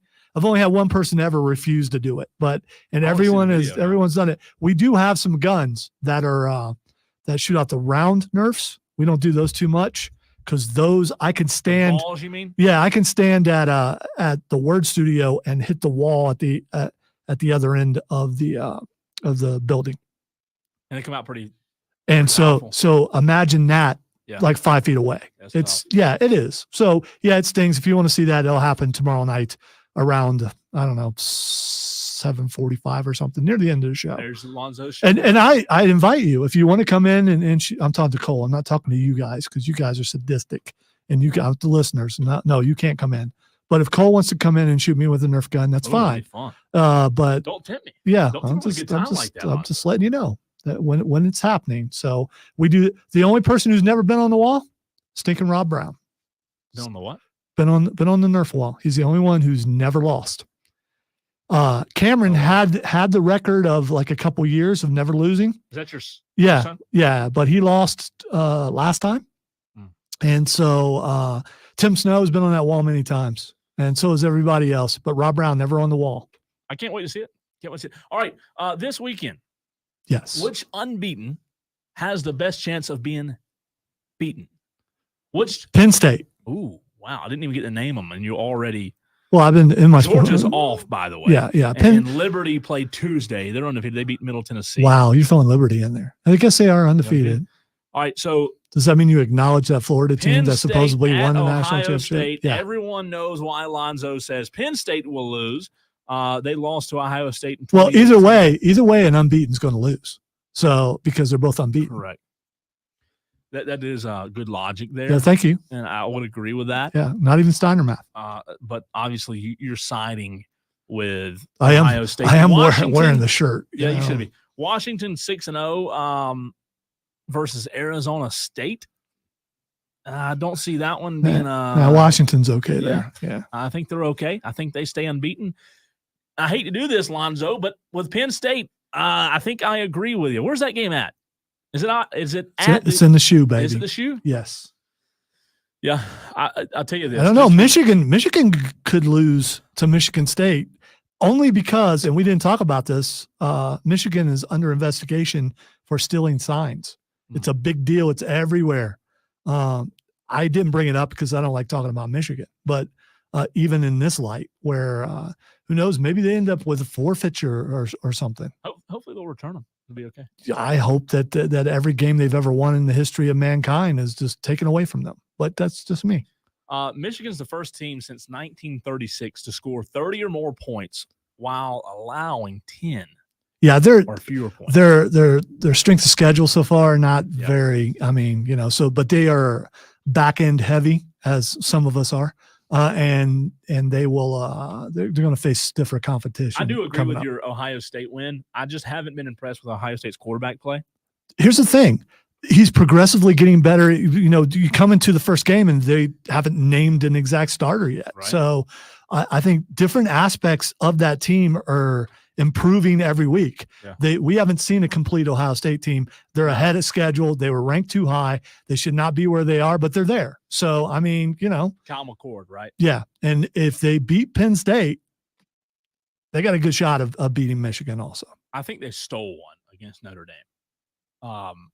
That's on Notre Dame. Yeah. I mean, if you don't have enough people on the field, that's your fault. Yeah. No, I agree with you. Should they go, wait. They only got 10. Why don't you bring it? No. Yeah. You don't do that. Michigan at Michigan State. Any chance the 7-0 Wolverines? Yeah, that's what I just said because of the cheating scandal. Chance, no. That cheating yeah. No. It is a rivalry to a degree. Yeah. Michigan State hates being called little brother, but that's what they are. Oklahoma 6-0, Lonzo against UCF.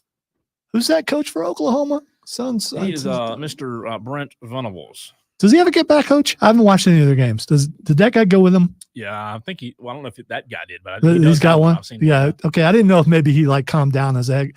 He has a very good opportunity to be the best assistant coach to ever leave the Dabo tree and actually win, because all those other guys, they don't do well at all. That's true. The Sooners, by the way, rank second. By the way, Oklahoma's going to win. They will. They rank second in FPI, just behind Ohio State. They have the highest probability of winning out of any undefeated team at 41.1% this season versus the rest of the competition. North Carolina 6-0 versus Virginia. I don't think they have any problem handling the success there. It's got to be hard on you, North Carolina being as good as they are, and it got a shot at probably at least playing for the ACC championship. They probably will be, and they don't look like a paper tiger or the Clemson Tigers are down, so somebody else had to do it.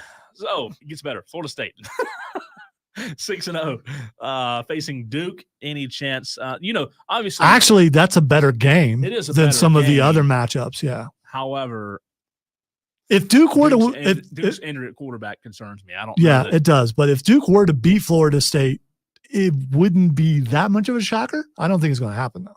I don't think it'd be a huge shock, but I don't think it'll happen either. He's still day-to-day with that high ankle sprain. Hadn't heard if he'll be back or not. Florida State still has Miami and Florida on their schedule. Tricky game at Pitt. Pitt just had a big win over Louisville last week, 2-4. We'll see. Air Force, they're unbeaten, 6-0 at Navy. they lost their quarterback to a knee injury. He looks like he's going to be out for the season. Zach Larrier, if you will. Navy may be a problem for him. Not sure. James Madison's still undefeated, 6-0 at Marshall. Wait a minute. That was last night. Okay. What'd you say? It's like you're throwing in James Madison? Well, they're undefeated. Yeah, okay. All right. That is the criteria that you put forth. And that's it. That's all of them. That is the list right there. All the undefeated teams. Who to you is the most likely to lose out of all those? Penn State. Yeah. Penn State, no doubt. If I had to pick a second one, I would probably say not Washington. I don't think Michigan loses to Michigan State, man. Yeah, me neither. I mean, I want to see it happen. I do. Maybe Florida State. I mean, Duke has been good. Yeah. So it's not, I mean, it's too, they're not playing a patsy. At least they don't appear to be. Right. Duke beat somebody that had high expectations. Who was that? I can't remember that team. It was like early in the season. Yeah. Who did Duke beat? I'm forgetting. Oh, it's Clemson. Yeah, that was it. Yeah, they beat Clemson. Not funny, Lonzo. Not funny. Got to end the show the way we started All right, it. speaking of the end of the show, we appreciate you being with us. You can catch Rob Brown back on Monday. Lonzo, appreciate you as always. Hey, Saturday morning scramble tomorrow, 8 to 10, right here on this very station. No Burns football tonight. It's a pleasure being with you. This has been the Rob Brown Show. Cole Bryson filling in right here on the Fan Upstate.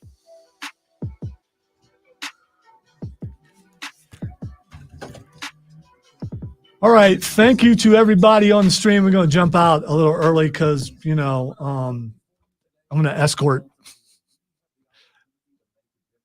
Cole out of the building. That's what I'm going to do. I'm going to escort him out of the building. I'm going to boot him out of the building. All right. Bye-bye. See everybody tomorrow and Monday.